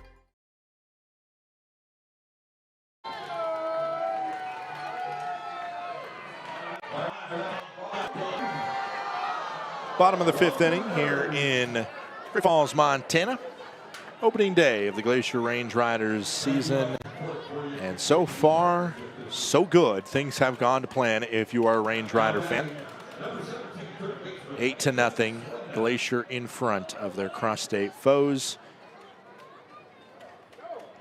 A ball downstairs as 6-7-8 due up for Great Falls. Swenda, Ott, and Barranca this half inning. Of course, a welcome, a hello to Voyagers fans, maybe tuning in on our YouTube channel here.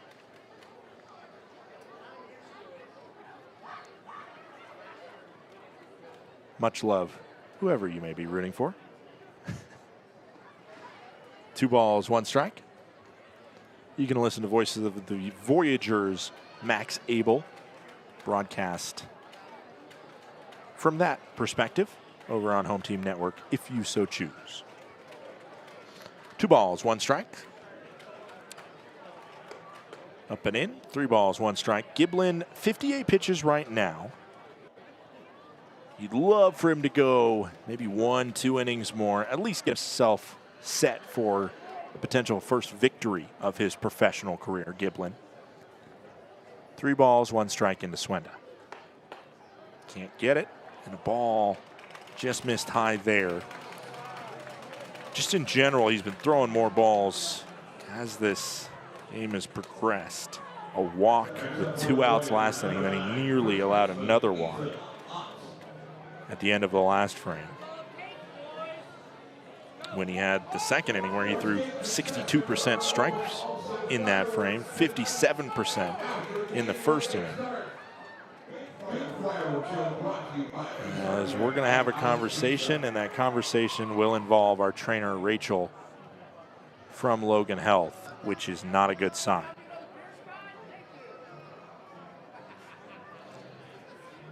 Will Oman, the pitching coach for the Range Riders, also a part of it. Range Riders have had 3 players, all of them pitchers, all of them slated to be starters, signed to affiliated contracts as of the end of spring training. Luke Cooper, Luke Schaefer, and Jacob Stretch. That is great because that is the goal.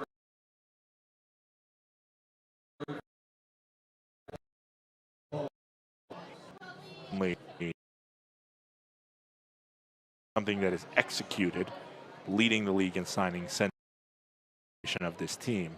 However, there is certainly a lurch you feel when you get 3 starting pitchers yanked from your rotation in spring training. Giblin will stay out there, and he fired a swing and a miss into Ethan Ott.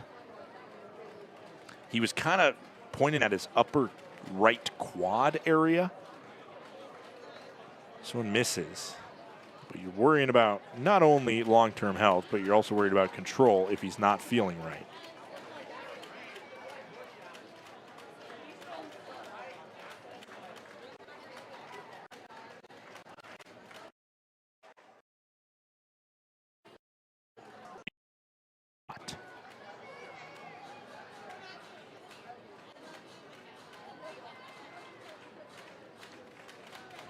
Great time to mention that tonight's broadcast is brought to you by Krone Pro Seal, proudly serving the Flathead Valley with expert asphalt seal coating and quality workmanship since 1988. This one is flipped to short. The throw for 1, the throw for 2 is good. It's a 6-4-3 double play, and the leadoff walk is wiped with a twin killer.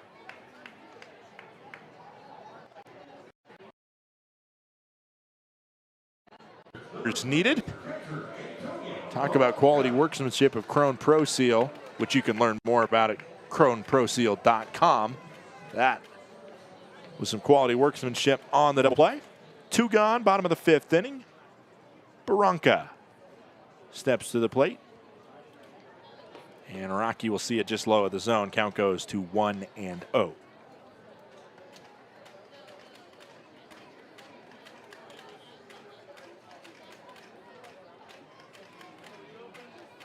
Foul scrape.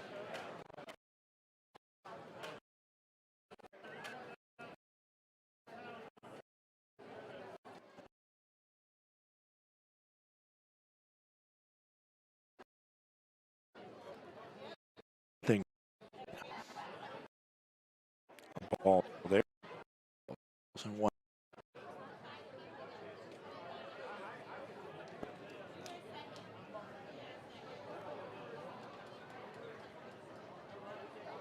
Swing and a miss is Barranca.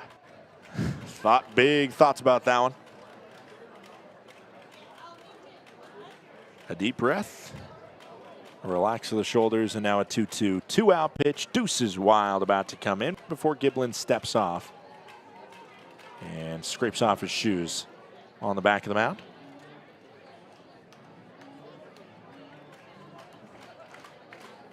Giblin, a leadoff walk, wiped it on the double play, and a called strike 3 finishes the frame. Giblin, a few worries with the trainer coming out, but Rachel said he was good to go, and Jonah said, let's go. 6 with a goose egg on the scoreboard. We'll be right back for more baseball.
New pitcher coming onto the bump for the Great Falls Voyagers. It's Yumir Sepulveda that will take over after a couple innings of work from Smitty. Smitty finishes with a stat line of 2 innings pitched, 5 hits, 4 runs, all earned, 2 strikeouts, and 3 walks. He'll look to get back on track next time he's out there. Stepping up there again, Yumir Sepulveda.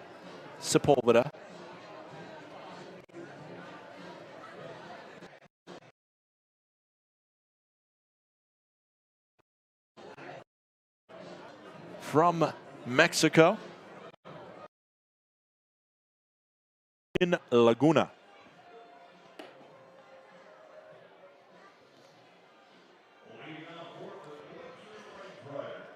4, 5, and 6 due up for the Range Riders, led off by Carson Garner. Sepulveda coming off a long stint away from the game. He's currently 30 years old, probably one of the oldest players in the league, as there's a swing and a miss. He last played in 2019, where he pitched 25 innings for Union Laguna. Swing and a miss again. He allowed 46 earned runs in those 25 innings. That's an ERA of 16.5 over those 15 appearances. Long time off, and now back in the game. Called strike 3. Garner will challenge. The first ABS of 2026. And it gets overturned to a ball. Range Riders will have 2 challenges. Range Riders will have 2 challenges remaining. Again, this works like how the MLB works. If you lose a challenge, you lose that challenge, and you start with 2. 1 ball, 2 strikes. Garner did a good job to do it successfully there and avoid a strikeout. That's the biggest thing I love. If it is either giving you a walk, taking a strikeout away, then use it as a batter. If it's not in that situation, maybe don't. 2 balls, 2 strikes in from Sepulveda to Garner. This one hit down the third base line. Outstretched. The throw is just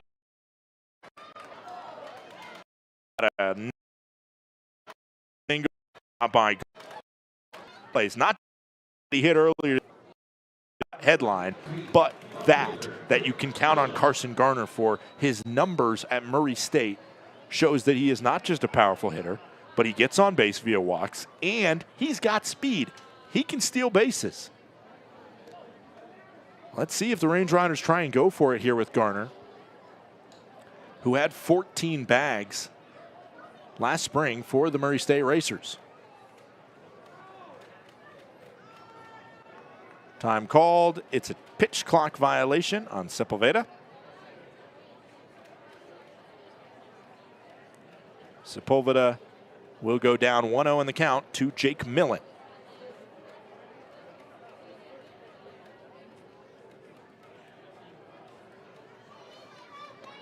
At one point, a long time ago,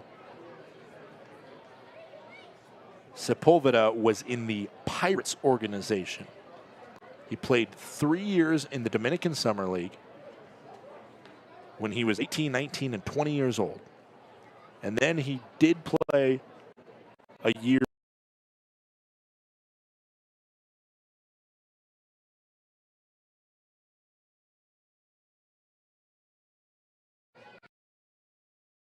into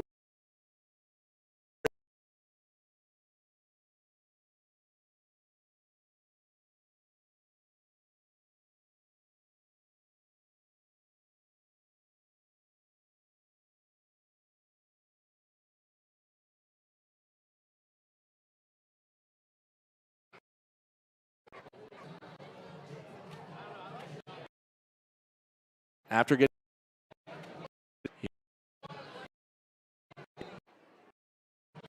Union Laguna.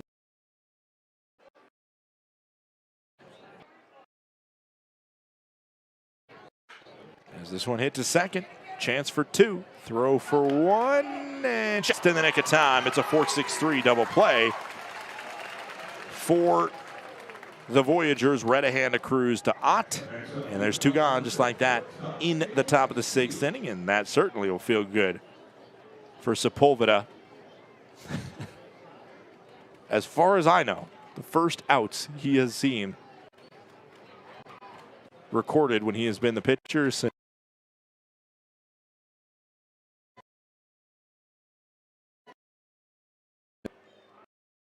first pitch to Jacob Steele misses. Steele, a very big bright spot.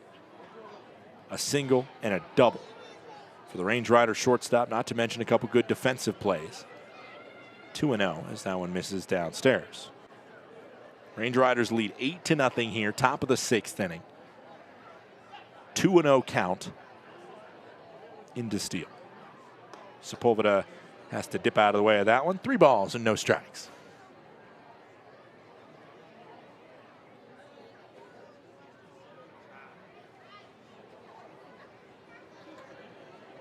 And it's a 4-pitch walk issued.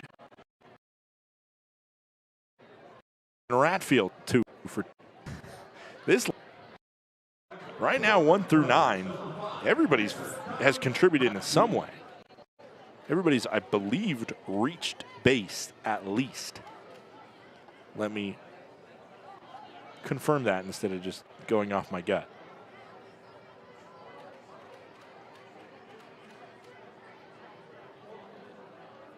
That is correct. Everybody has at least reached base. First pitch misses, 1-0. Ashworth, Horning, and Millen are all hitless. But Ashworth has 2 walks, Horning has 1, and Millen has 3.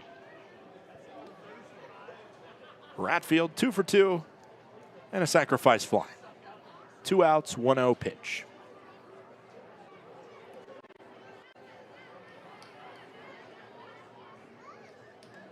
Nearly hit him. Count goes to 2-0.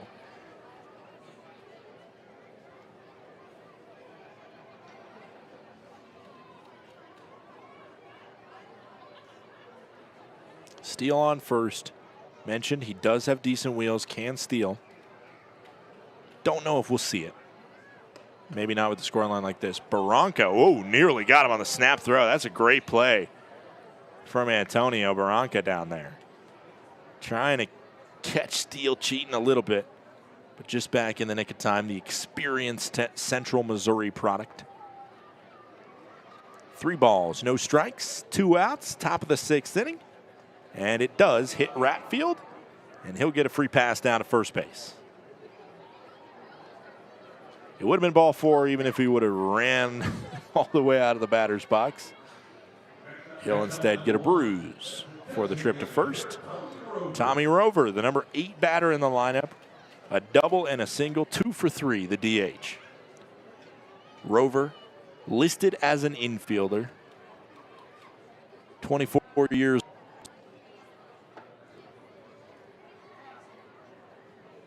Is Rover, and he sees a strike to start.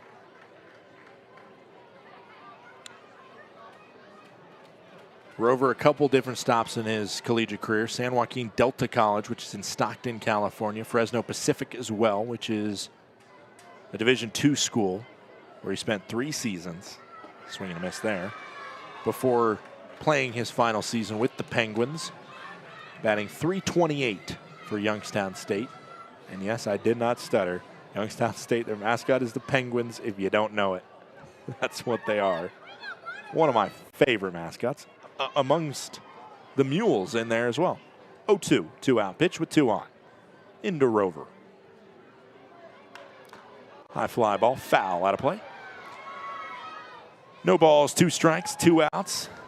Sepulveda versus Rover, with Steele on second and Ratfield on first. Range Riders out hitting the Voyagers 10-2.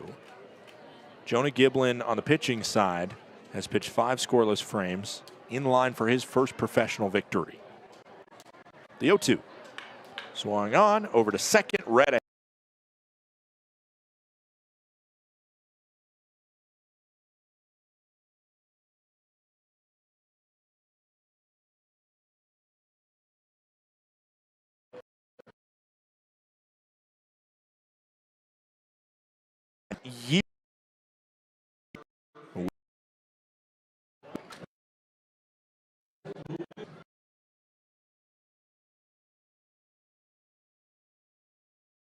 Glacier Bank Park is just so beautiful. The absolutely stunning views, the facility that we have, we're just very fortunate.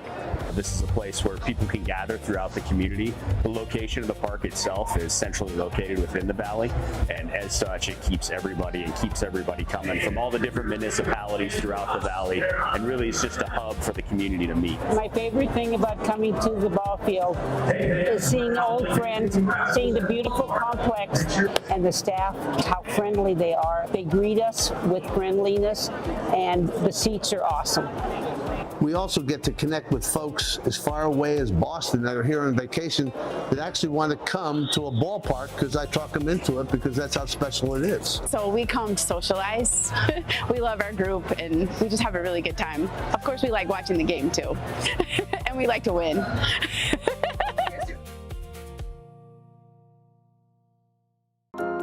At Johns Manville, what we build starts with who we are. We are people champions, listening first, putting customers and teams at the center of every decision. We're driven by passion, always going the extra mile, always pushing ideas further. We perform, setting higher standards, delivering stronger results, and creating lasting value. And we protect our people, our customers, and the world around us, today and for generations to come.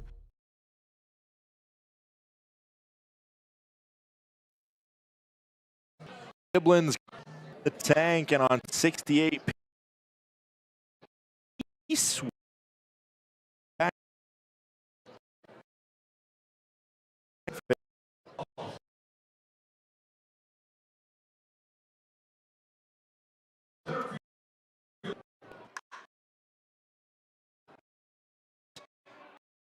Left fielder and makes the grab for out number one.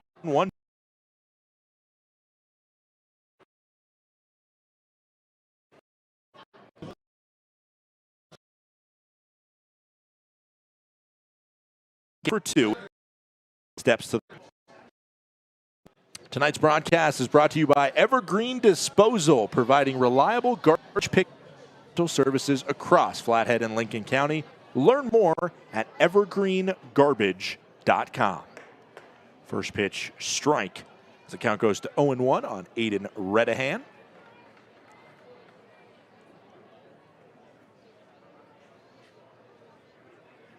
8-0, Glacier leads. A foul ball makes it 0-2. Jonah Giblin, a leadoff walk last inning, and then he threw a ball. The trainer, Rachel, came out, as well as pitching coach Will Oman. Gestured a little bit to his right leg, but stayed in the contest. Got a quick double play after that. A strikeout sent us to the 6th inning, and now he's back out there and up 0-2 with one out. Flares this one foul, does Redahan.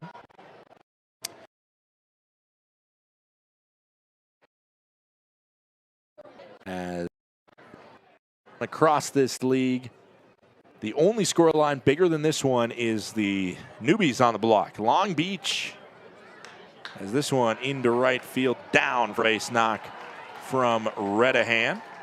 Third hit of the contest goes to the leadoff batter. Up comes Will Rogers, 0-2 at strikeout and a ground out.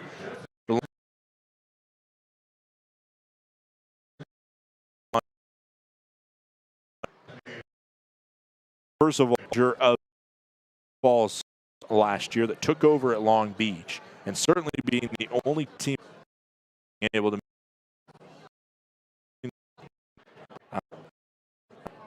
That's very convincing. Also grabbed a handful of guys from the Chucker squad that made the championship last year, and they're off and running. Ball downstairs, count goes to 1-0. Mustangs lead the Chuckers 3-2. The Range Riders will play the Mustangs later this week. Boise leads Ogden 4-1. Missoula on the defending champs Oakland 4-0. And still waiting for a scoreline from Modesto and the Red Pocket Mobiles. Red Pocket Mobiles, I'll be able to talk plenty about them this year back at our home. They are a full team. They play all 96 games on the road. There's a bluff of the bat. No swing. Count goes to 2-1 on Rogers. 1 out. Former teammates at Arizona State University, Giblin and Rogers, crossed over for 1 year in Tempe. The 2-ball, 1 strike, 1 out pitch. Redahan's running. Swung on. Looked like a decent jump from Redahan. But we've already seen a really good throw from Ratfield. So who knows what would have happened if that ball would have ended up in the glove of Ratfield and he would have got a chance to throw. I remember seeing a couple times during spring training when he put some darts to second base. 2 balls, 2 strikes, 1 out. Outside, 3-2. Giblin, I gotta be fairly certain this will be his last inning. He's sneaking up towards 80 pitches. But maybe he'll have gas in the tank for more. The Range Riders have done a really good job of preparing these guys for the rollout. This one hit to second. Steele just can't grab it. It's a base knock by Rogers, his first hit.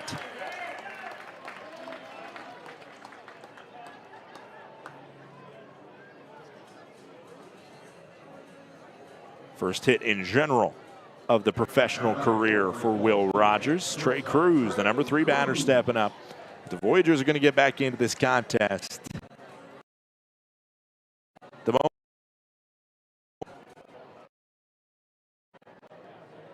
special order right now. Step into the plate. Cruz, then Schmack and Speck. 3 returners, 3 experienced PBL players. And this one, Bob play is the first baseman Horning. One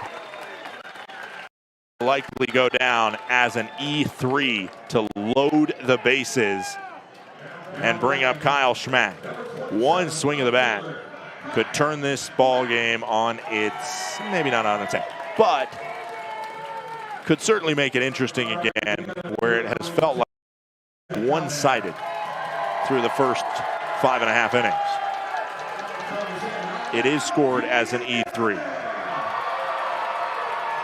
Kyle Schmack, a single and a walk. He's the only guy that has found success consistently against Giblin today, who's on 80 pitches. Bases loaded, 1 out, bottom of the 6th inning. Redahan, great speed on third. Rogers on second, Cruz on first.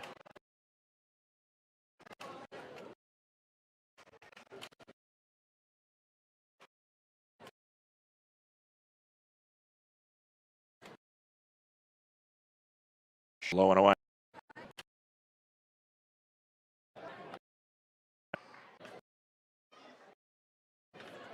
Just to check in, make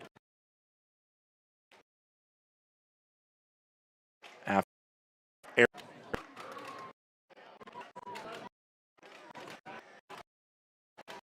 Behind.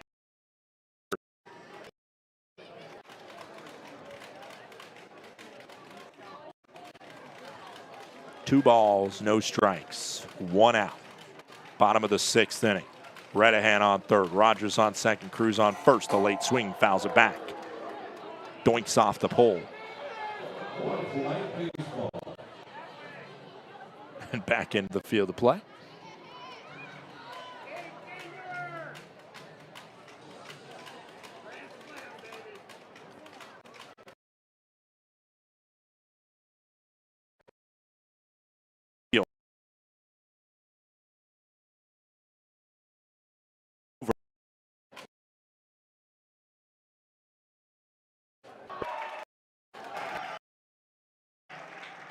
due to the fact that there was an error there that should have made that catch out number 3.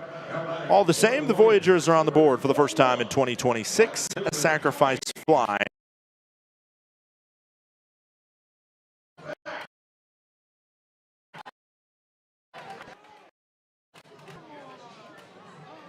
And this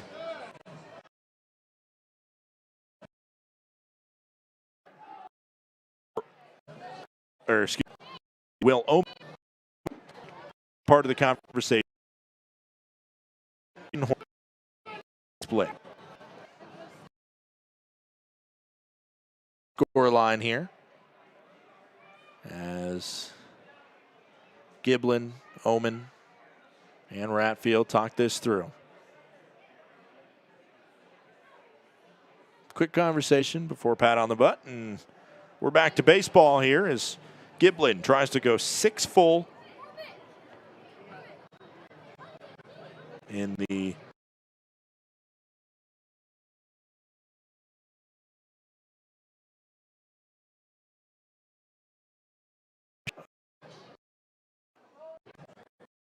on the corners with 2 outs. Tommy Specht 0 for 2.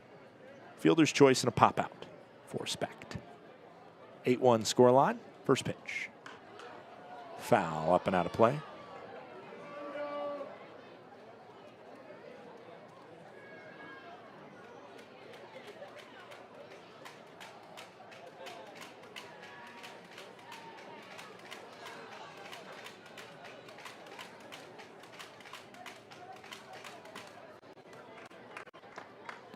That one misses. 1 ball.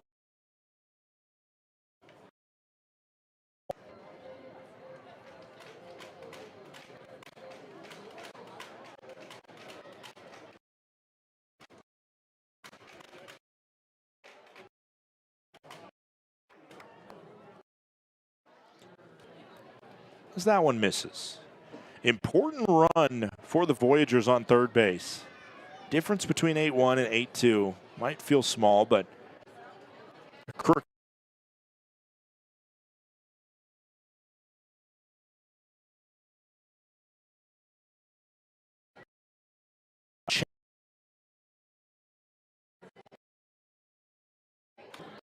Back out of that. Yes.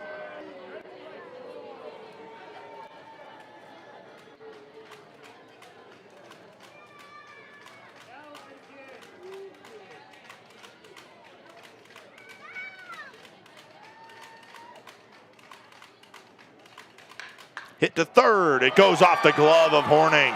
An awkward hop and then a scramble in right field for it from Ashworth. It's an RBI double from Tommy Specht.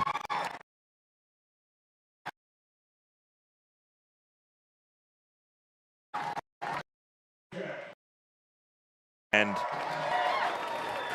Range Riders coach in Todd Pratt will come out and make the change for Jonah Giblin, who again, all runs will go down as unearned due to the E3 here, but first call to the pen will be made for the Glacier Range Riders. We'll stay with you on the broadcast as Jacob Hasty, who set the record for most appearances in a single season by a Range Rider player, will step out.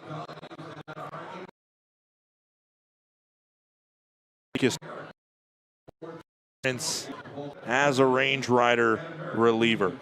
Hasty will inherit Anthony Swinda on the bump and have Specht on second and Cruz on third in a game the Range Riders want to keep a cap on here.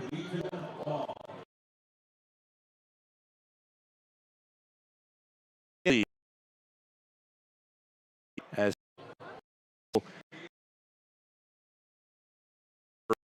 you don't know, for somebody like Hasty to try and get on the same page with what the platform he's throwing on is. Like I said, another update around the Pioneer League. It is Mustangs and Chuckers all tied at 3 apiece now. And the Boise Hawks leading the Ogden Raptors 4-1 in Boise. Still 9-0. Long Beach leads Yuba. and it is now 6-0.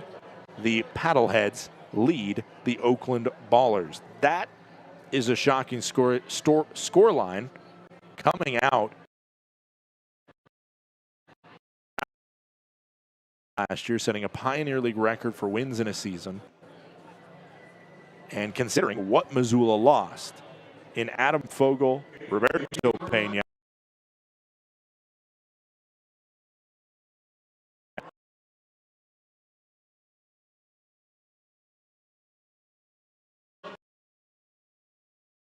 comers,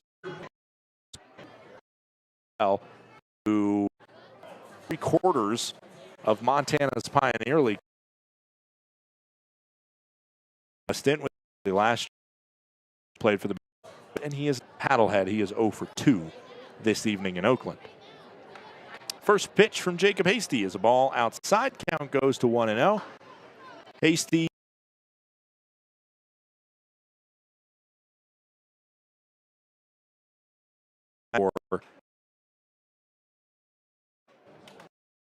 down the stretch. That one low and away. The count goes to 2-0 for Hasty.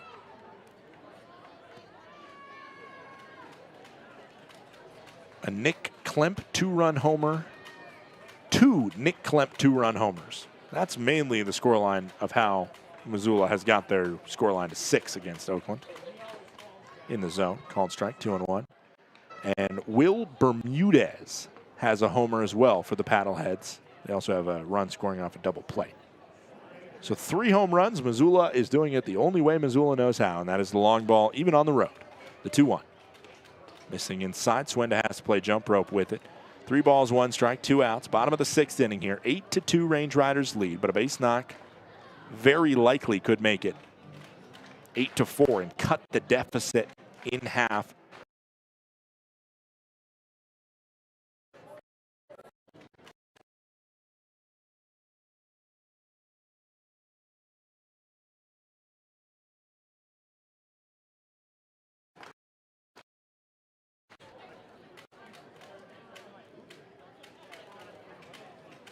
Trying to minimize the damage here in the bottom of the 6th for the Voyagers. The 3-2, 2-out pitch from Hasty. Swing and a foul scrape that just couldn't be snagged by Ratfield. Donovan back there. Little frustrated slap on the side of his leg. Wishing he could have snagged that for his pitcher and for his team. Instead, we'll do 3-2, 2 outs.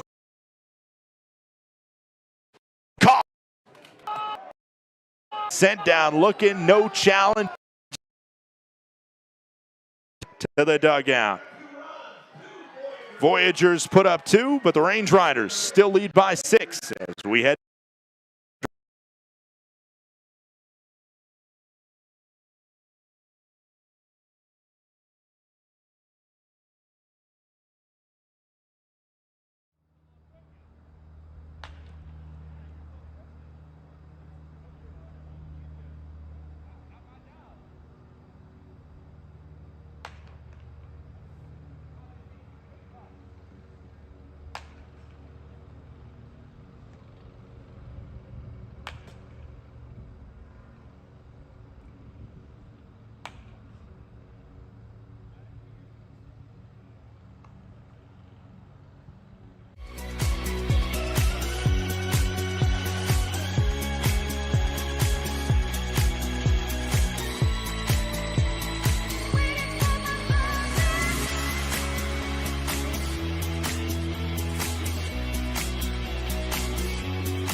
back here, and we got a new pitcher on the bump in Joseph Carbone for the Great Falls Voyagers. Carbone takes over after one scoreless inning from Sepulveda. Carbone, product out of Abilene Christian University, ACU, down in Texas. You might know him. First professional start, or first professional appearance from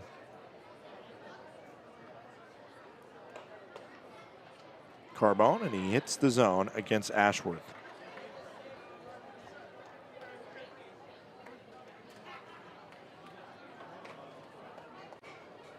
A 1 count. This one also corralled in the zone. 0-2, no outs, top of the 7th inning.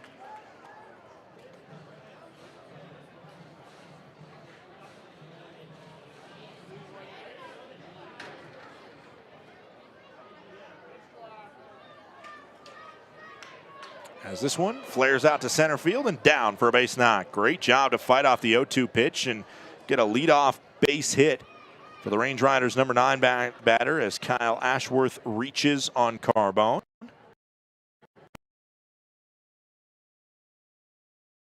The leadoff batter and J.D. McLaughlin, 1 for 4, a single. Struck out swinging his last time up.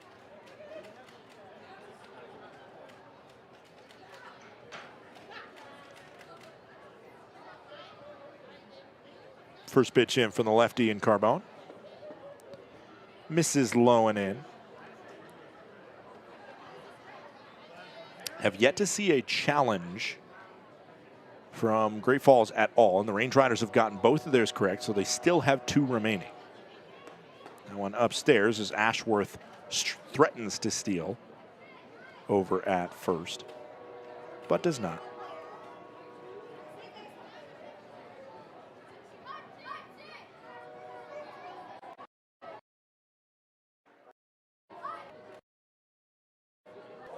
Now ball 8-2 Range Riders on this.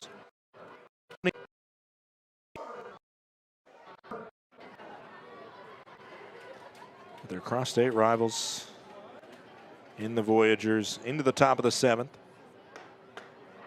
Ball outside makes it 3-1.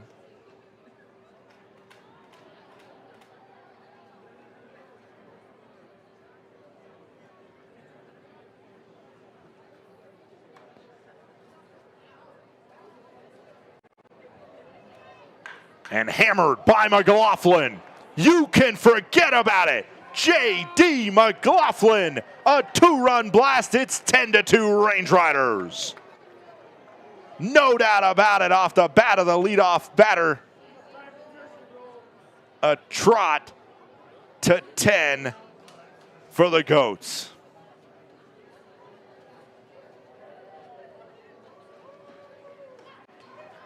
It seemed like the Voyagers had to climb up a mountain the size of Everest just to get 2 runs in the bottom of the 6th. They couldn't get any more, and in a flash, the Range Riders have wiped those 2 runs essentially ineffective to the tune of the power shot from McLaughlin.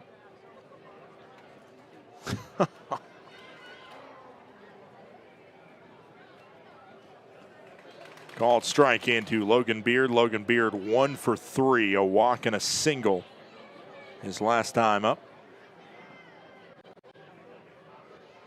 Whew, Nelly. Ball inside. Count goes to 2-1. Not only do we got trivia in the mid to early part of the game, but late in the game, it is always, of course, time to ask life's important questions. And if you are just joining us for the first time, life's important questions is when I like to float something out there and try and think if really an unanswerable question and a matter of opinion or uncertain fact is worth a second thought. 3 balls, 2 strikes into Logan Beard here. Great time here in the Range Rider half of the 7th inning to discuss a life's important question as Beard will ground out to Ott over at first base. 1 out now. Up steps Carson Horning over 3, still looking for his first professional hit.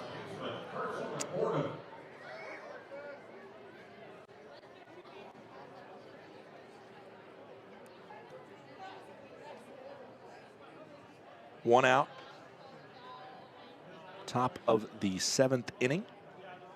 Before we bring you life's important question, it's a good time to tell you that tonight's broadcast is brought to you by Ice Cold Coca-Cola. Whether you're cheering from the stands or listening from home, nothing goes better with summer baseball than a Coke. Grab an Ice Cold Coca-Cola and enjoy the moment, because baseball tastes better with a Coke.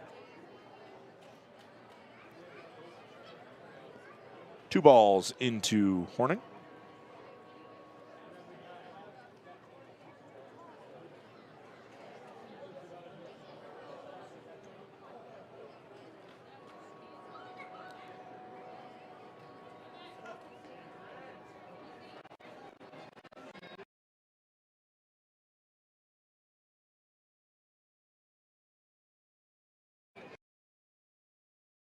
It's 2 Horning. And after the Beard ground out, Horning will reach base for the 2nd time today via the free pass, and Carson Garner, who had a solo home run earlier today and a single his last time up, steps to the plate.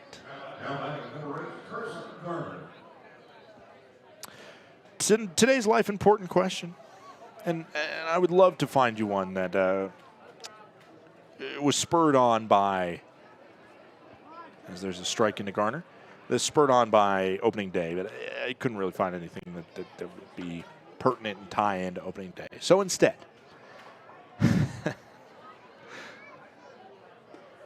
as the count goes to 1-1 with a runner on first, top of the 7th inning, if a werewolf gets bitten by a vampire, does he become a vampire? Does he become a zombie or a werewolf zombie? Or does he just stay a werewolf? Deep in the in some book there's got to be something about this happening. Called strike, count goes to 2-2. There's always the question of werewolf versus vampire, obviously, as made famous by the Twilight Saga. But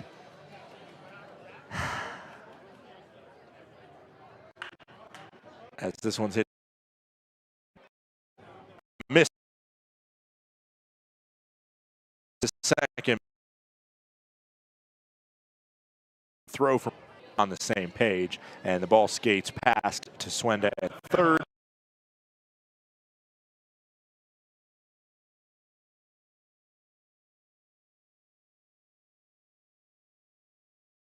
So talk about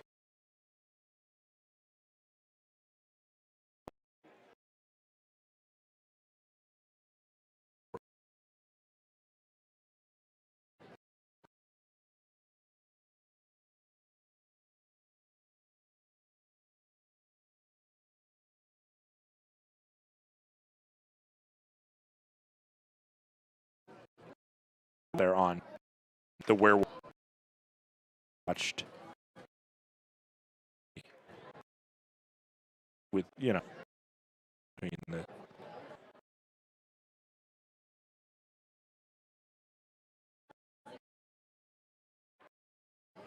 knowledge of Horning on second, Carson Garner on first. That one misses. 2 balls.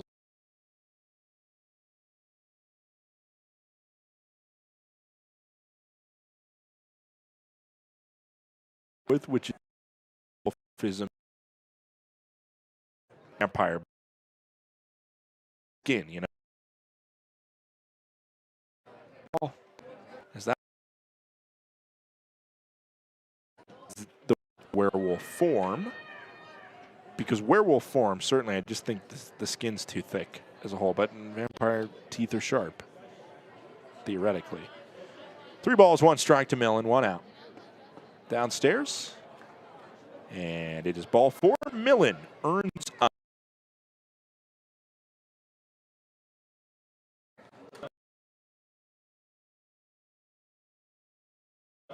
And talk to his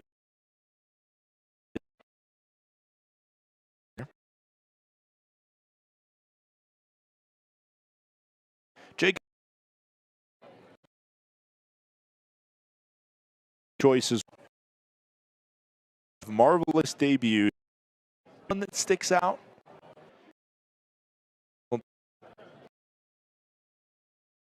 Certainly.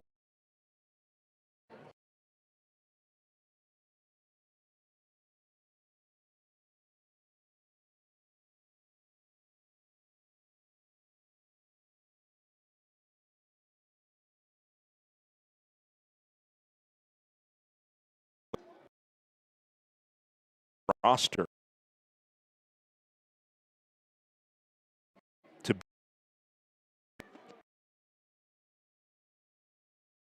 pay it right now. Hasty has gotten one out, but it was the biggest one to chance of rally.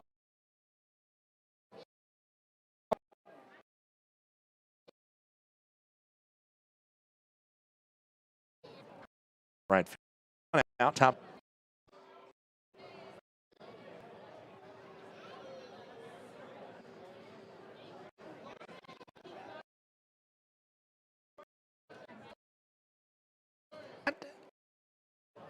Count goes to 2.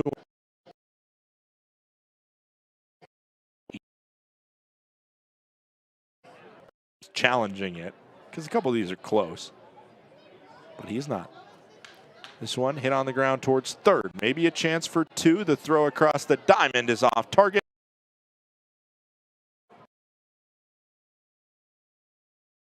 Jacob Steele.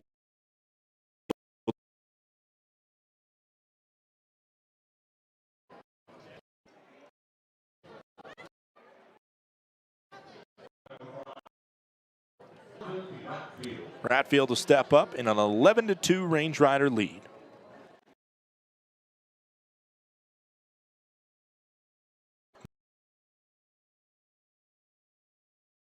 Now in field on the left side, Millen scores from Range Rider. Donovan for 3. What a day for the catcher for the Range Riders.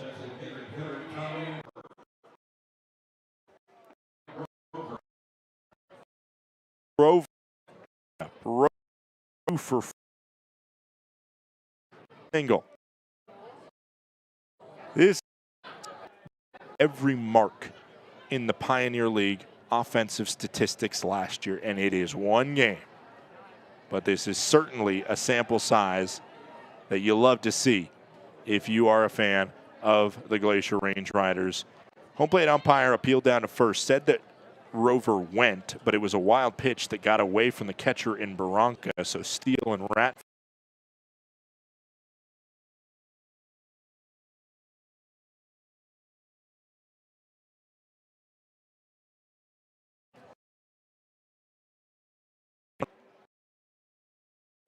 If he's able to hear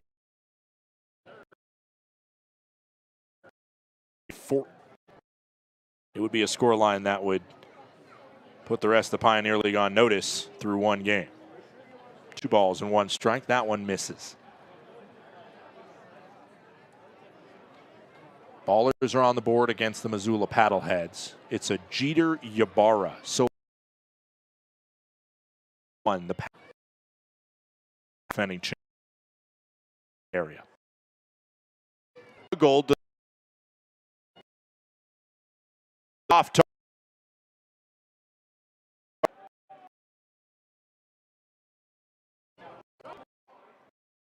That one got. If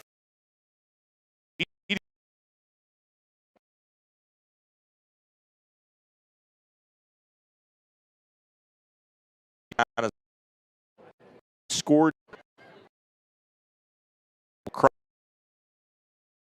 in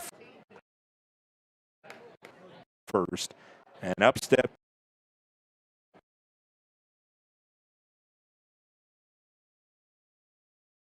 Feels like or here. Range Riders allowed their first 2 runs in the bottom half of the 6th inning. Momentum was starting to feel like it belonged to the home squad in the Great Falls Voyagers, but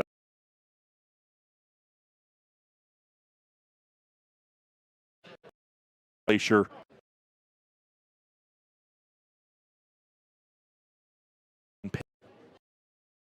strike.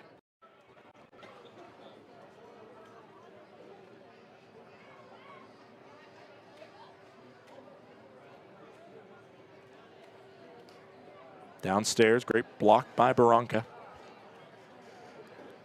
Kyle Ashworth at the plate. 13-2.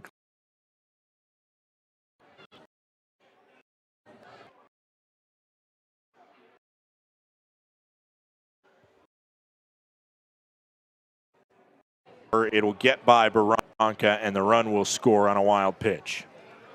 So not only did Ashworth walk in Rover Moon to second for free, but Ratfield crosses the plate. It is 14-2. Glacier a 6-run. Top of the 7th now, and still potential for Glacier as J.D. McLaughlin with a moonshot. This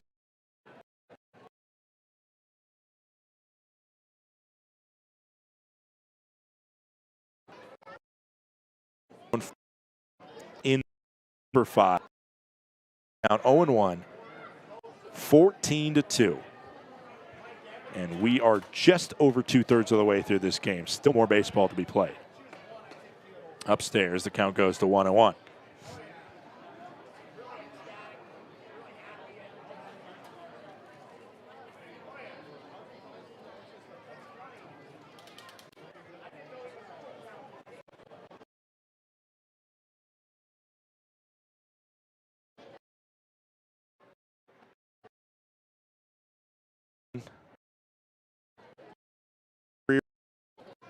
At or did Tigers played mostly with them in the Florida Complex League down there.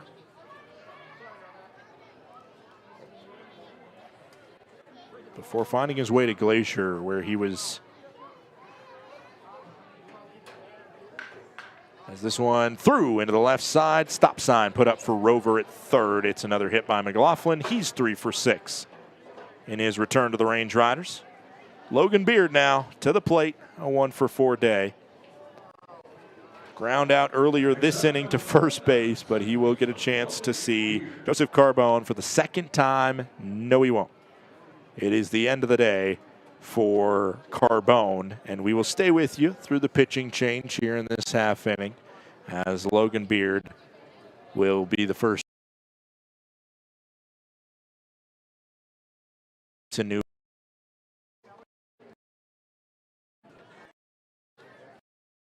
Oakland one, which now is at 6-2 in favor of the Oakland, or of the Missoula Paddleheads. It's a Jake Allgaier home run.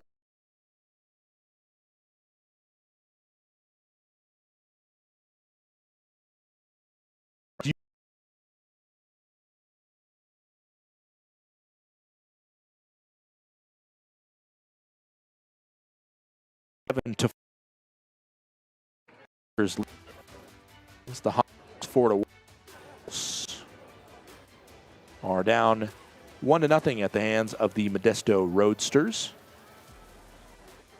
The Mobiles allowed a sacrifice fly to make on the Modesto, of course, taking over the spot that was once held by the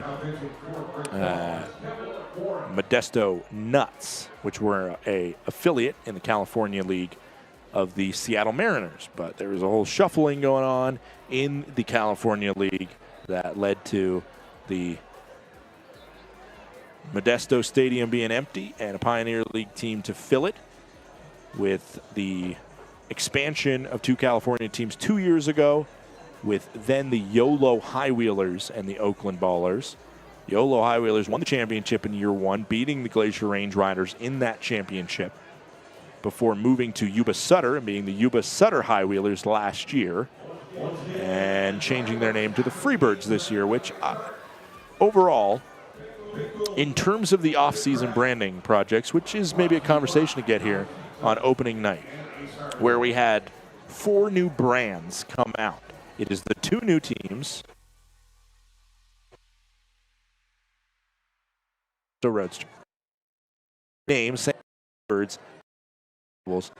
To me, the favorite branding is the Yuba Sutter Freebirds, because we visited there last year, and they legit have a ton of wild chickens walking around Marysville and Yuba Sutter.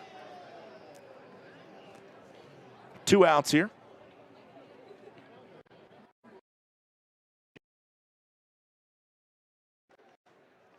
New pitcher into the contest is number 35, Kevin Warwick. Beard, early swing on that one, and he'll foul it off. Count goes to 0-2.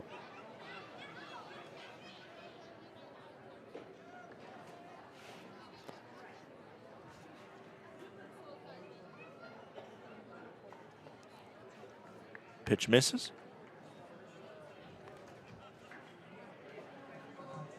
Bases loaded right now for Logan Beard. 1 ball, 2 strikes, 2 outs. We're over on third. Ashworth on second. McLaughlin on first. Swung on. High fly ball to left field. Maybe a broken bat in there as well. And it is navigated by Schmack for out number 3. The Range Riders spot 6 in the 7th. It is all Glacier as we head to the 7th inning stretch.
Out and then chill out. And that's the reason why if he lasts the entire season, one, without getting an affiliated contract, that's the biggest thing, I think, is that if I'm a scout, I'm looking at Jacob Hasty yesterday, and I don't know how long he's going to be here just looking at the numbers, because all he does is have success on the bump. But if he is with the Range Riders the entire season, he very well could set the record for appearances, which is currently held by Justin Coleman, and a Range Rider from the original season who has 91 appearances. He could do that and set that record in 1 year.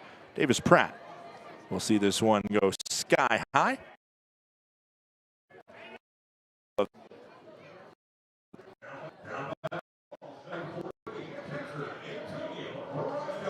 Barranca steps up. Barranca is 0 for 2.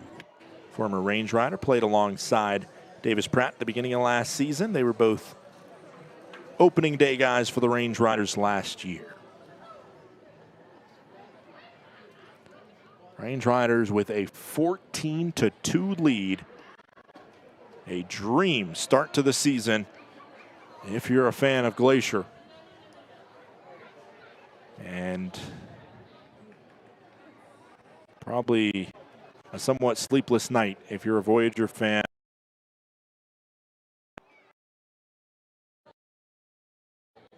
Ball, 1 strike. Range Riders last year were 40-58.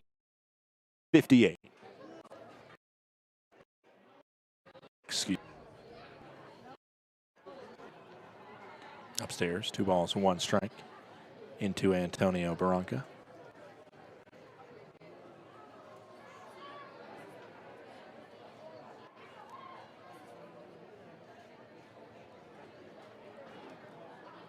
They eked out an opening night victory against.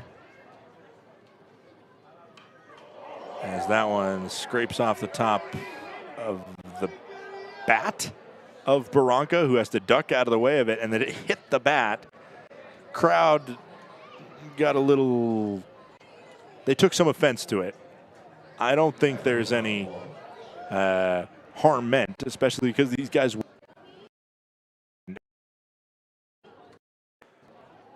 has a lot of appreciation and respect for Antonio Barranca. Great teammate, good guy. This one sky high. Horning on the warning track makes a nice grab on the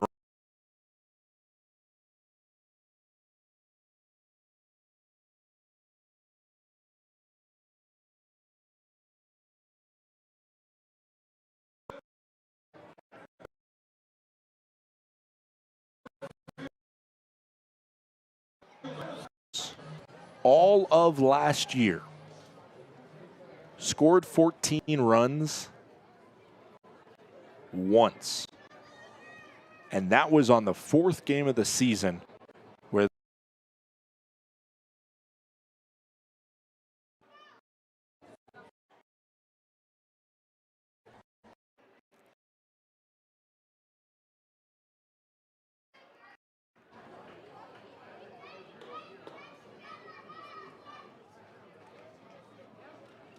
nine times in total last year.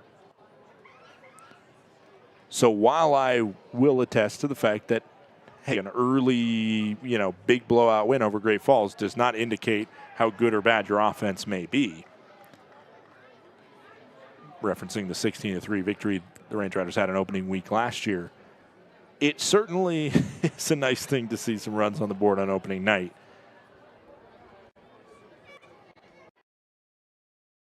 Pitch into Temis in the zone, called strike. Count goes 1. Temis. Range Riders have 14 on the other side.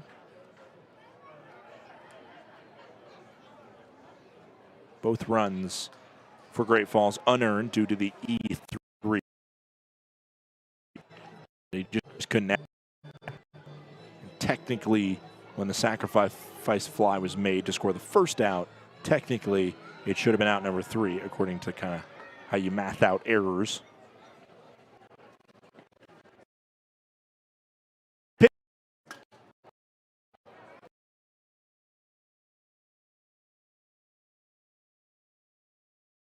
And play. Hey, Voyager fans, keep your eyes on the brand new billboard out now. Food offers, giveaways, and more from Buffalo Wild Wings. You never know what's coming next. So grab your folks in the code. Let's hear it for the Voyagers. Hey, our good friends at the baseball table down 3rd.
Welcome to Magoo & Company, a third-generation family-owned business nestled in the heart of downtown Whitefish. We offer a dazzling array of diamonds, ethically sourced Montana sapphires, and captivating custom designs that capture the essence of Montana's natural beauty. From jewelry design and appraisals to cleaning, repairs, and gemologist consulting, your satisfaction is our priority. Experience the magic of Magoo & Company and discover the perfect piece to celebrate life's special moments.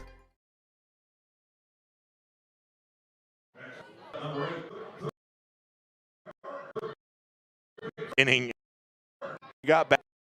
First professional hit. It is a double down the right field line. I believe it will be scored as a hit. It has not gone officially down as one, and it does. The scoreboard signals a hit, and so a double for Carson Hornung continues the onslaught by the Range Riders as the leadoff batter is to set back from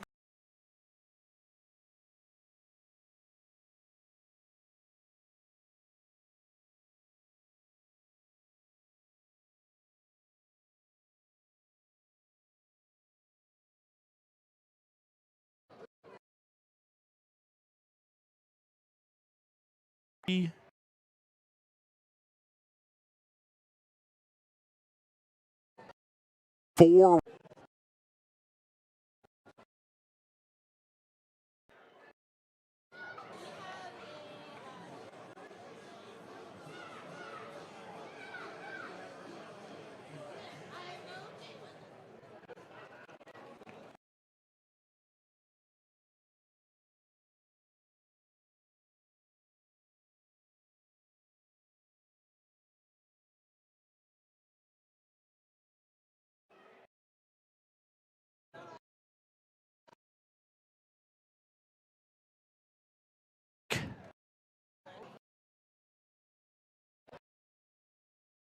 Mix up the arm.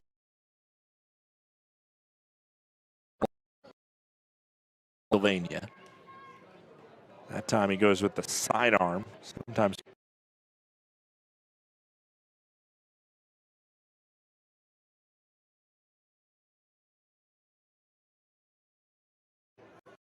this is brought to John's trusted.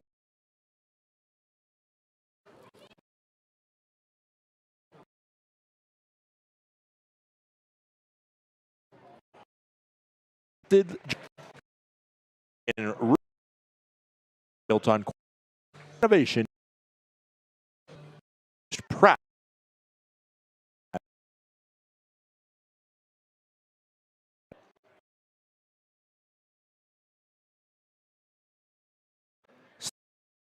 The hit part.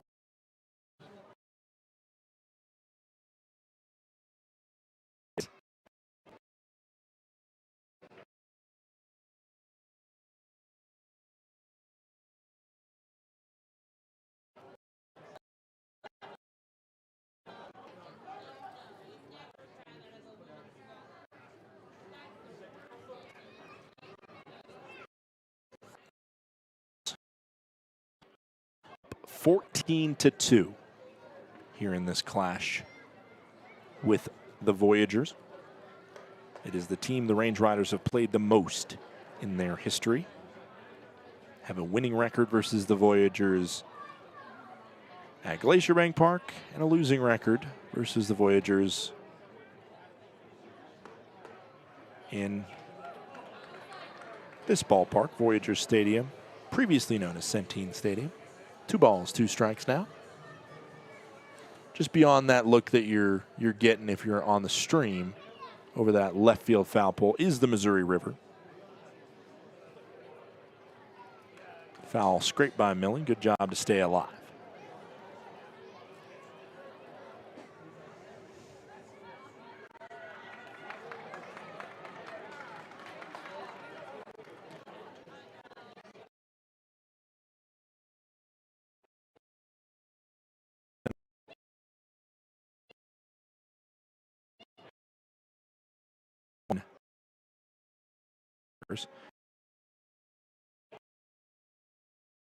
One out walks for Millen.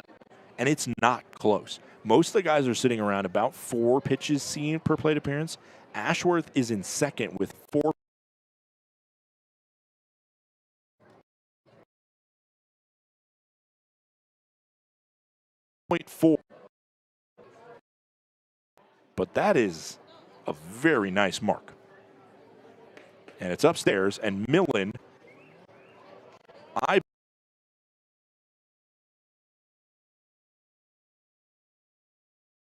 a game.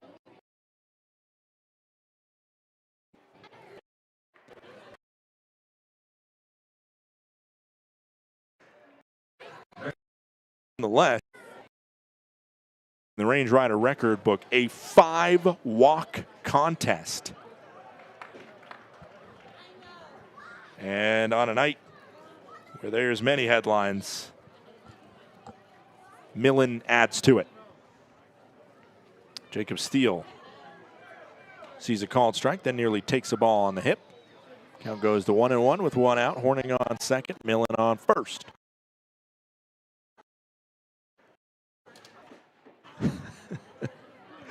It's one of the, it's not quite, I just remember a couple years ago when the Mariners, Ty France, set a, I think it was either a single season hit by pitch record or the Mariners' career hit by pitch record.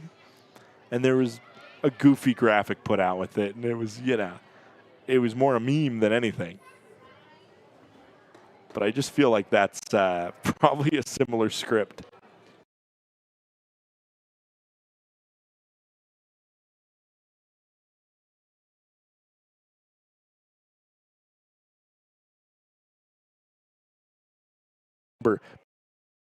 Fouled off in the lower body of Steele. He'll shake it off. Millen showed he averages, and it did go down when he finished that plate appearance, 5.5 pitches seen per plate appearance. It's not just about luck of a pitcher not throwing to the zone against you. One, maybe they're trying to miss the zone too much because they're scared of what you can do. But also, it's about fouling off 2 strike pitches, which is what Millen did there. This one hit to second. Flip for 1, and the throw for 2 is successful. A 4-6-3 double play. A night with a ton of double.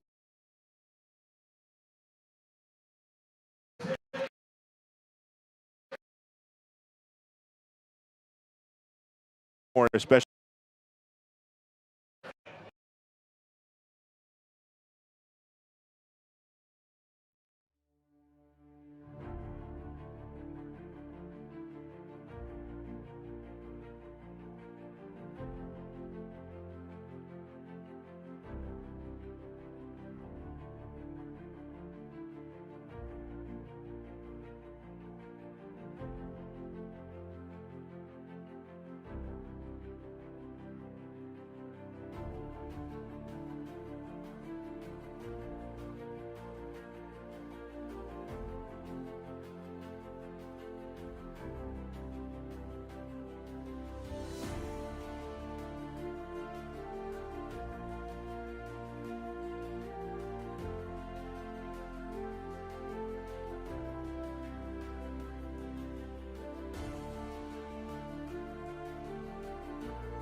Rogers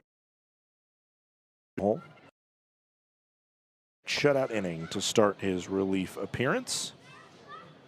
Range Riders up 14-2. Scott Gladstone with you as Glacier is 6 outs away from a 1-0 start.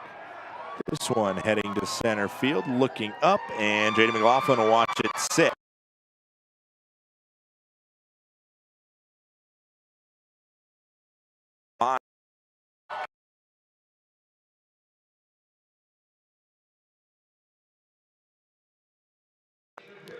Be sticking post game.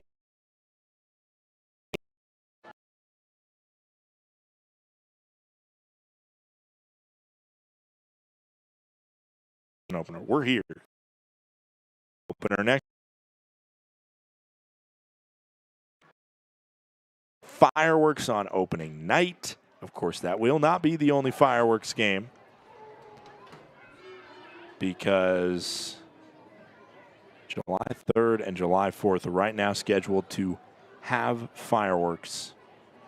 And oh baby, what a 4th of July weekend it's going to be in the Flathead Valley and at Glacier Bank Park. Swing and a miss by Will Rogers. Count goes to 1-1. Rogers with a single into left field this last. Really should. And the jerseys drop, and more of the festivities and everything like that drop. They might already be gone, and if they're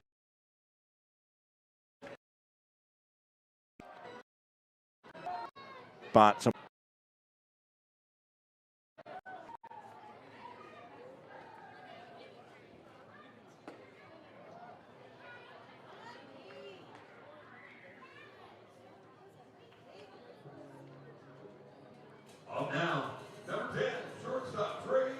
A few runs crossing the plate for Great Falls in this 14-2 decision.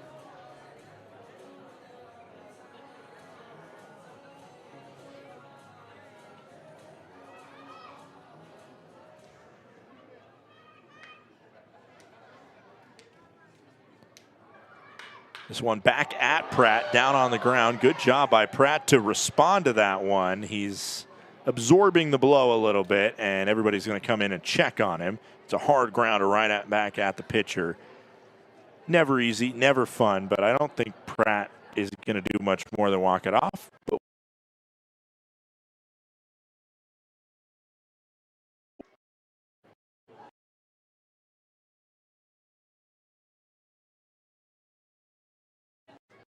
speak Logan Health.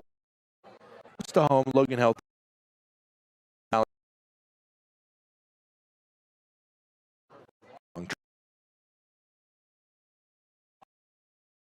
Support Rider space. Her is the Range Riders trainer. See, you're off to the right side there if you're watching the broadcast. Watch him throw a pitch or two to make sure he's doing good. And hopefully once a thumbs up goes to Rachel, then she'll be back in the dugout, and that's exactly what happens. Redahan moved up to third on that play.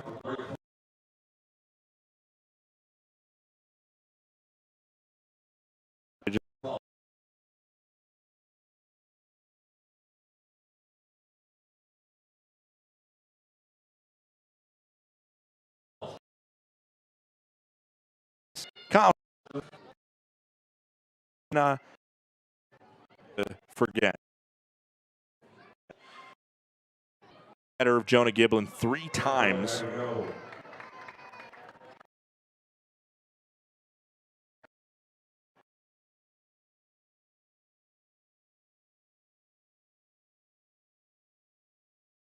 Range Rider.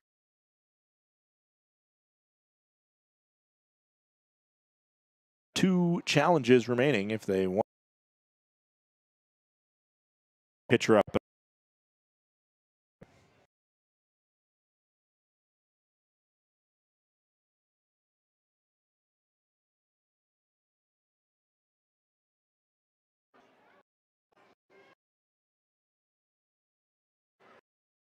His final frame. For him, likely, I'm guessing. And a check swing. Did he go? Yes, he did. Pratt sends down Schmack, And we head to the 9th inning of play. The last chance for insurance. The Range Riders 1.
Off.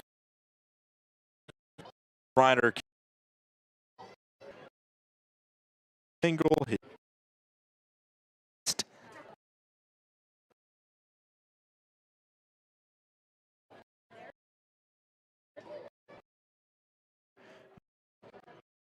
Voyagers.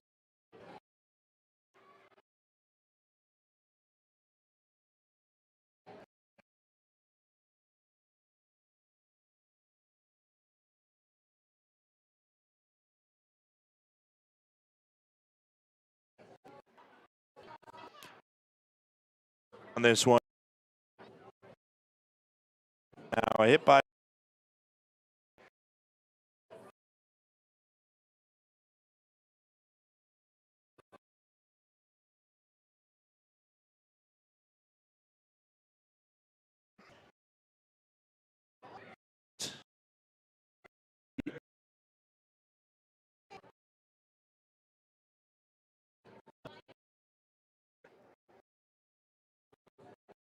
realize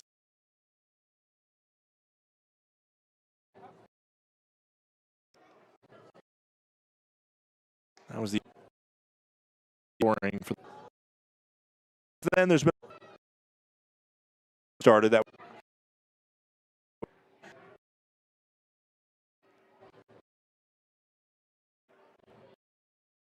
Yo one.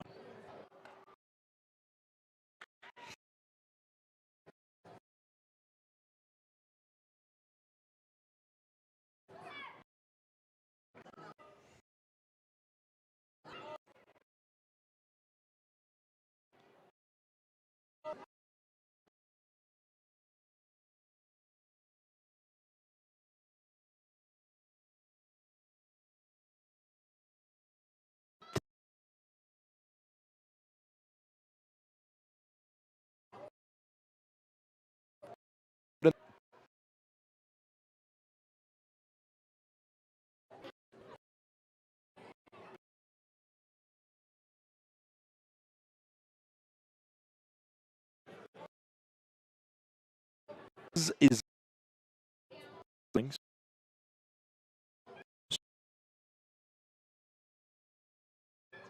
are looking to start the game this season 1-0. They're in the top of the 8th inning over there in Idaho Falls. Work needs to.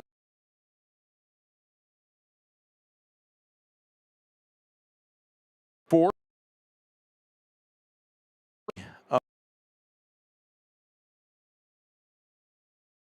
The hands of the. A swing and a miss, a scrape into the glove of Barranca for out number 1. A strikeout of Rover brings up Kyle Ashworth. Ashworth a single and 3 walks today. Missoula up 7-2.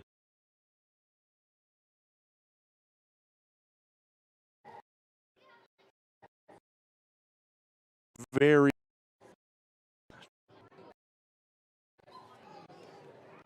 that man knows how to restock the cupboard.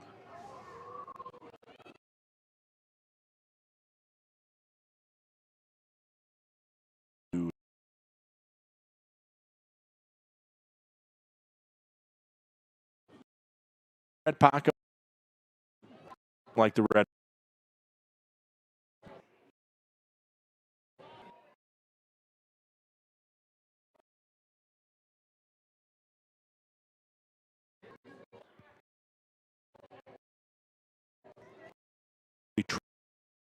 Historic, very poorly.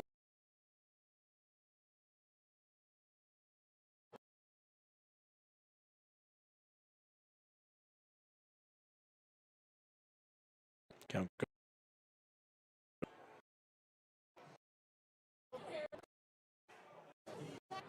Radfield.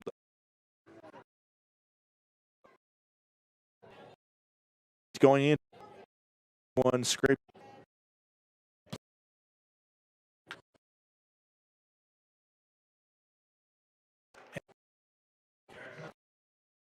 McLaughlin steps up. McLaughlin. I don't think anybody feels more vindication than J.D. McLaughlin. What a night for him. 3 for 6. He will take his 7th plate appearance and 7th at-bat of the contest.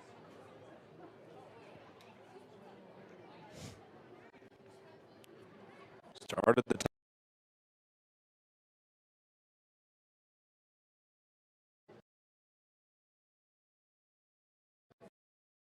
From run block innings ago.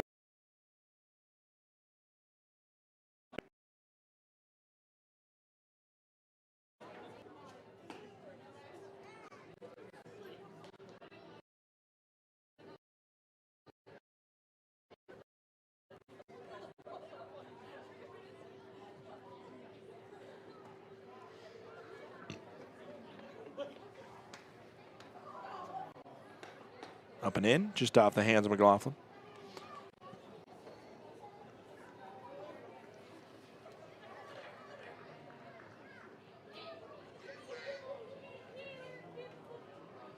The 2-ball, 1-strike pitch. Low and away, 3 balls, 1 strike.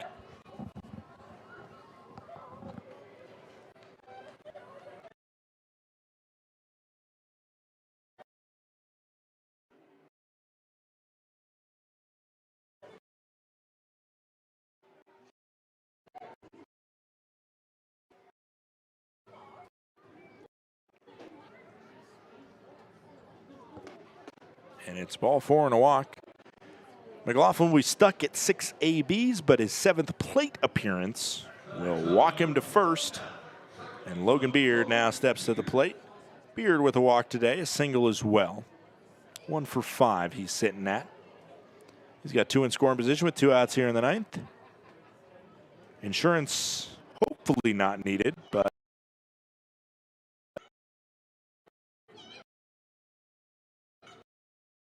went through.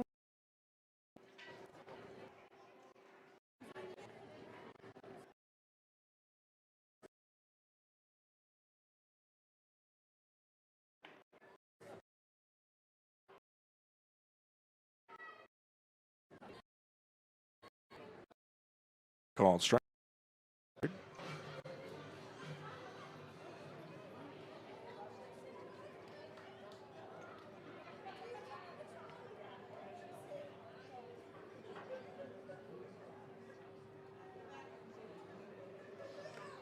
Foul scrape. Staying alive at 0-2.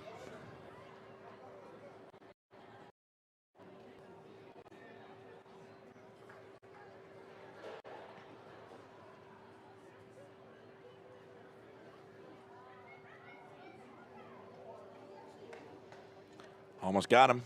Beard was happy to let that one hit him, I think. He stood in there longer than I would have. 1 ball, 2 strikes.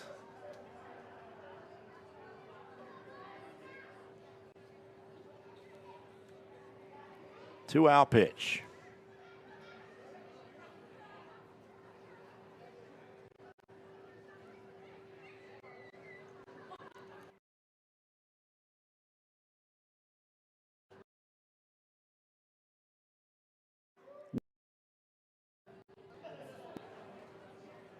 Beard a little frustrated with that one. I don't know if he was directing anything directly at Warwick, but it's the second guy he's hit in a pretty meaningless 9th inning frame. Take a look back at it. And you just see Beard. A couple looks. It's one thing you're missing your spot in a close game, and it's obvious that you don't want to hit the guy, and I'm not saying Warwick does want to hit the guy. But the frustration comes from the fact that, hey, we're just trying to finish this game out at this point. And I know you're trying to protect your stuff and pitch to where you want to pitch, but don't seriously injure me in the course of doing so.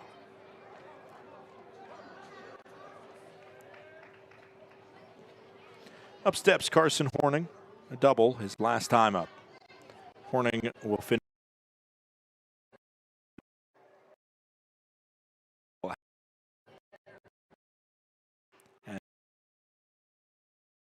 A fly ball, just that opportunity. Who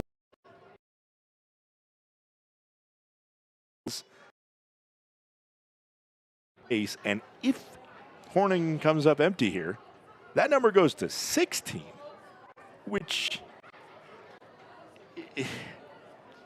there's multiple ways to see it, but the optimistic side goes. This could have been a lot worse, and Great Falls avoided.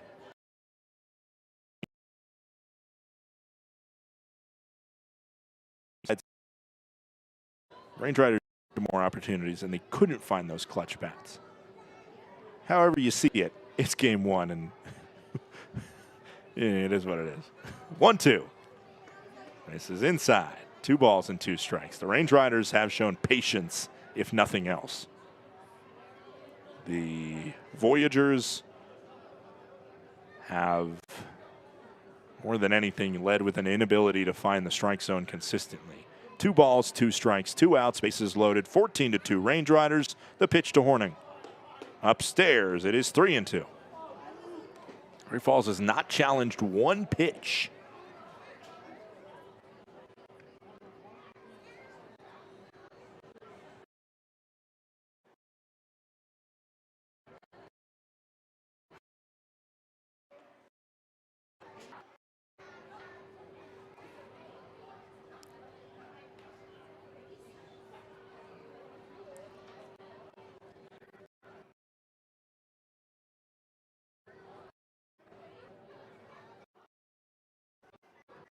Balls, 2. It's runner on the pitch. Here. Swing and a miss. Horning. And the 9th, the last chance for the Voyagers to try and find something here in their home stadium. We'll be right back. Range Riders trying to close out a win by a dozen. Thinking about where to host your next office event? Book the indoor event space at Glacier Bank Park. With a capacity up to 145 people, our indoor event space is a flexible, year-round venue ideal for accommodating receptions, conferences, and holiday parties. The spacious layout boasts impressive stadium and mountain views, providing the perfect setting for guests to mingle, network, and celebrate. Book your office party today at glacierbankpark.com.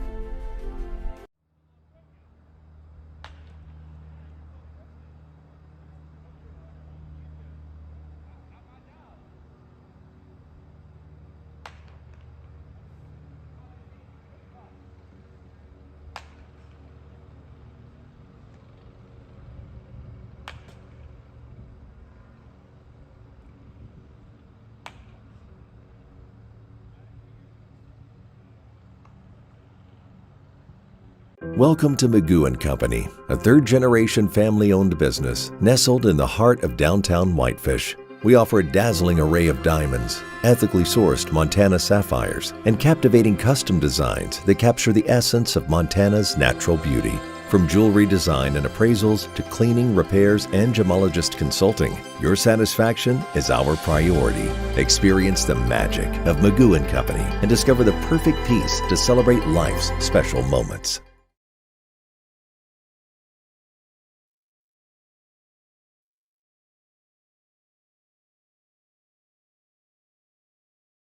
Pratt fire for those who, if you come in with a lead and you pitch the final 3 innings or more of a win, you get a save. It doesn't matter if you inherit a 14-2 scoreline or a 3-2 scoreline. That's what it is. So Davis Pratt will likely receive a save today. And get to add that to his total. And even though he's pitched with maybe a little less fear than you would if it was a 3-2 game, so far it's been 2 shutout innings. As that one called the ball. Tight strike zone here in the bottom of the 9th inning in a 12-run ball game. Tommy Specht is the man at the plate. A 2-0 pitch.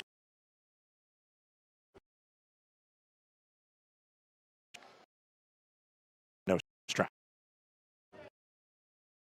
Be out.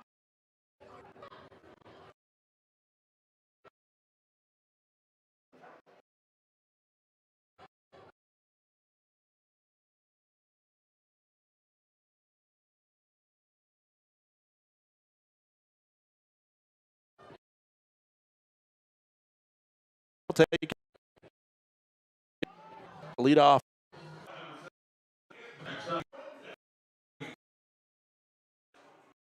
And summer nights at Glacier Bank Park just go together, and so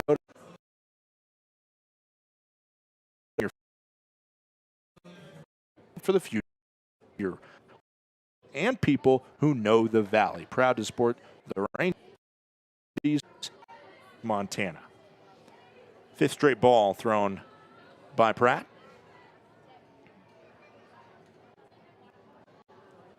One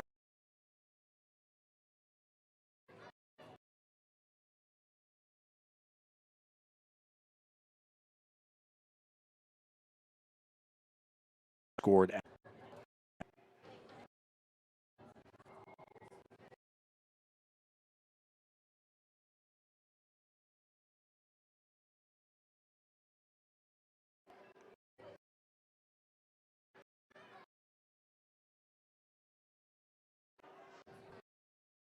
I won't do this.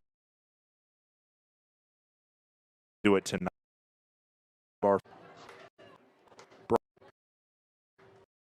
Broadcast that is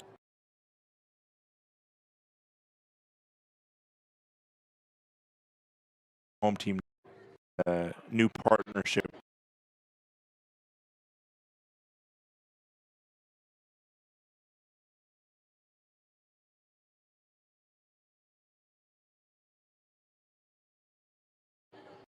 To 3 by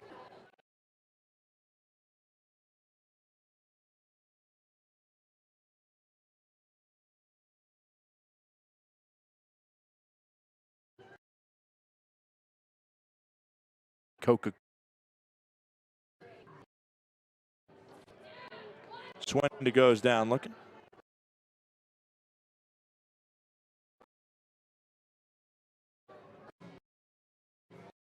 I think I might have missed shouting out Magoo specifically. But if you didn't know, tonight's broadcast is brought to you by Magoo & Company of Whitefish, the Flathead Valley's premier jeweler, offering fine jewelry, expert repairs, custom designs, and more. Visit Magoo & Company in Whitefish today. Called Strike. And again, whether you're a fan of the Range Riders tuning in from the Flathead Valley or a fan of a parent that might be coming and visiting at some point this summer, when you're in town, if it makes sense, whether it's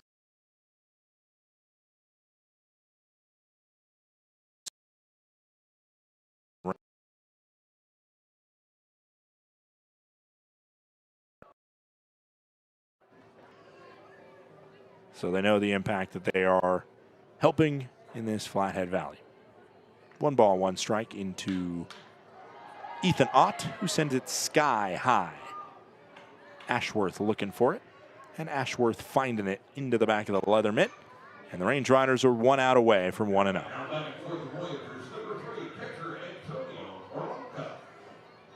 Feel free to keep listening post-game.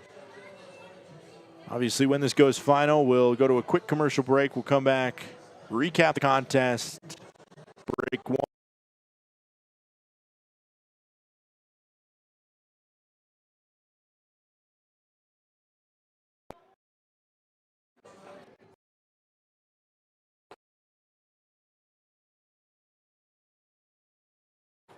Last chance is their starting catcher, Barranco's 0 for 3 with a fly out, a strikeout, and a pop out. Runner on first, inspect. Again, not being held there, but not running. 1 ball and 1 strike. After the foul ball from Barranco. Pratt on 38 pitches. Trying to slam the door on his first save of the season and the first save for the Range Riders this season. Swing and a miss by Barranco. The Range Riders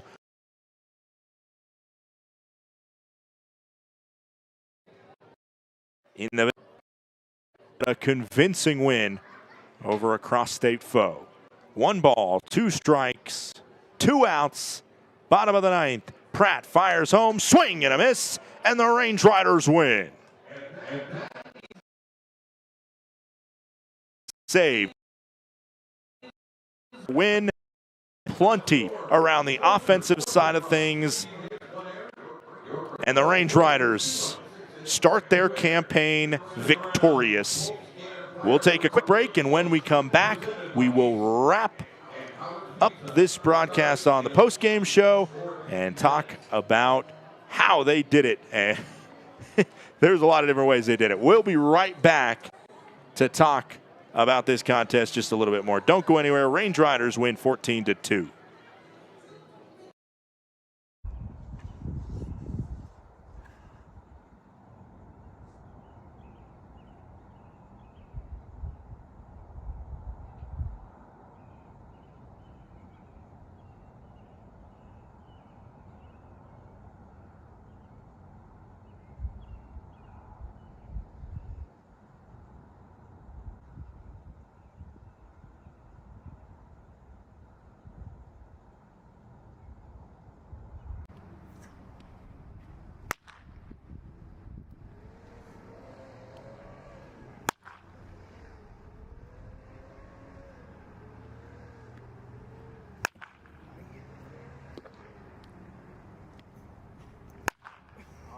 Turn.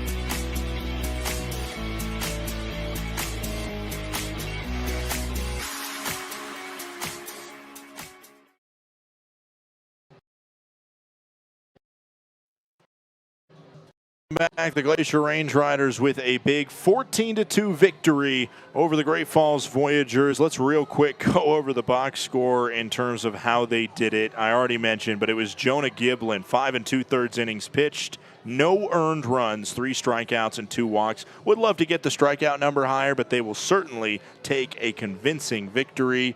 And as we take a look back at some of the highlights from both sides, when you're watching the stream, the nice one-out relief job from Jacob Hasty, who got a punch out, and then Davis Pratt got himself a save with 3 innings of work. The loss will go to Hamburg, who allowed 4 earned runs. You're going to be hearing some fireworks going off in the background as well here, just so you know, because they've turned off the lights. And 1 week from today, you can see fireworks at Glacier Bank Park. But for now, you can hear fireworks in the background of these highlights as I try and not get distracted by the beauty of fireworks after an opening night victory.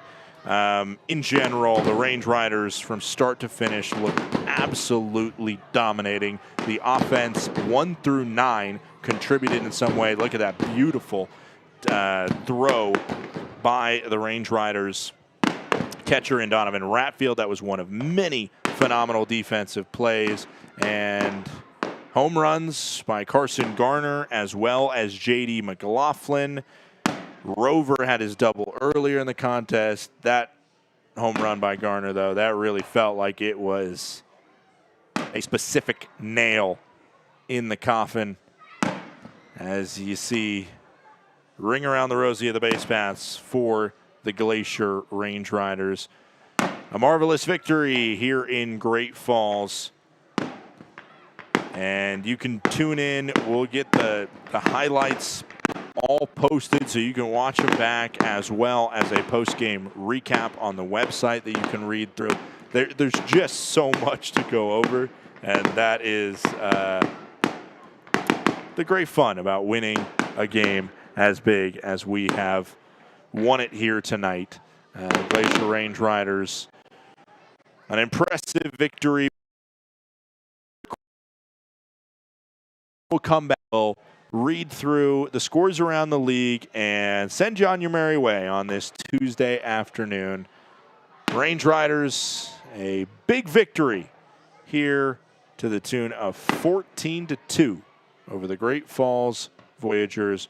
We'll take one more quick break and be back with the final wrap-up from Great Falls, Montana.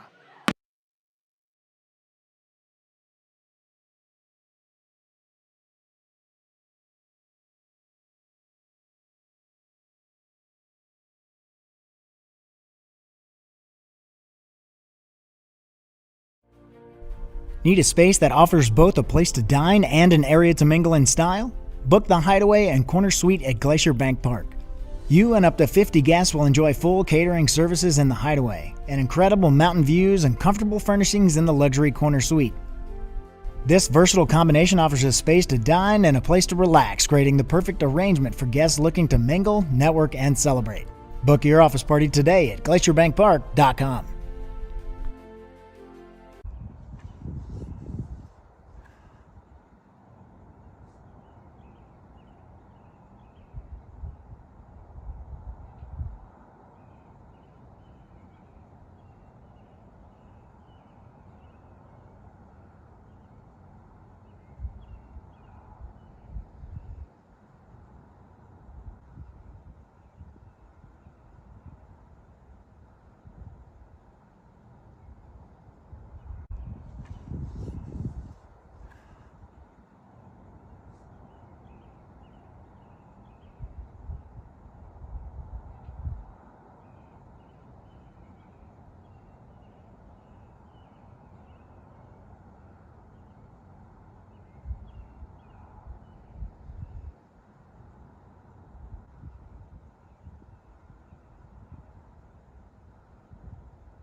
Continue some of the highlights from the Glacier Range Riders. 14-2 victory over the Great Falls Voyagers. Let's take one more look around the league while you enjoy those highlights. The PBL is in full action right now. Again, fireworks going on behind me. Apologize for the noise from that. The Mustangs have taken the lead over the over the Idaho Falls Chuckers. They lead 10-8 in the 8th inning. The Boise Hawks lead the Ogden Raptors 5-4 in Boise. Long Beach, their lead has dwindled. It's only 10-6 in Yuba. Missoula up 11-2 on the defending champion Oakland Ballers, and Modesto up 6-0 on the Red Pocket Mobiles. The Range Riders, starting tomorrow, will continue to be atop the standings in a 6-way tie for first place, and the teams that they're tied with are yet to be decided. Tune in. I know that still on YouTube, Oakland is broadcasting their game for free as well, so jump over to the Ballers YouTube channel if you want to watch the end of their 9-run deficit right now to the Missoula Paddleheads. Until next time, I want to thank everybody, our sponsors, our front office, our ownership, you, the fans, the parents, the friends, everybody that tunes in across the country, maybe even the world, who knows. Just want to appreciate you all for tuning into this broadcast. We'll be back at it tomorrow. 6:20 we'll go live, 6:30 first pitch from Great Falls, Montana. Until then, the Range Riders are victorious, a 14-2 decision. And please have a great rest of your evening and stay safe out there. Range Riders win 14-2.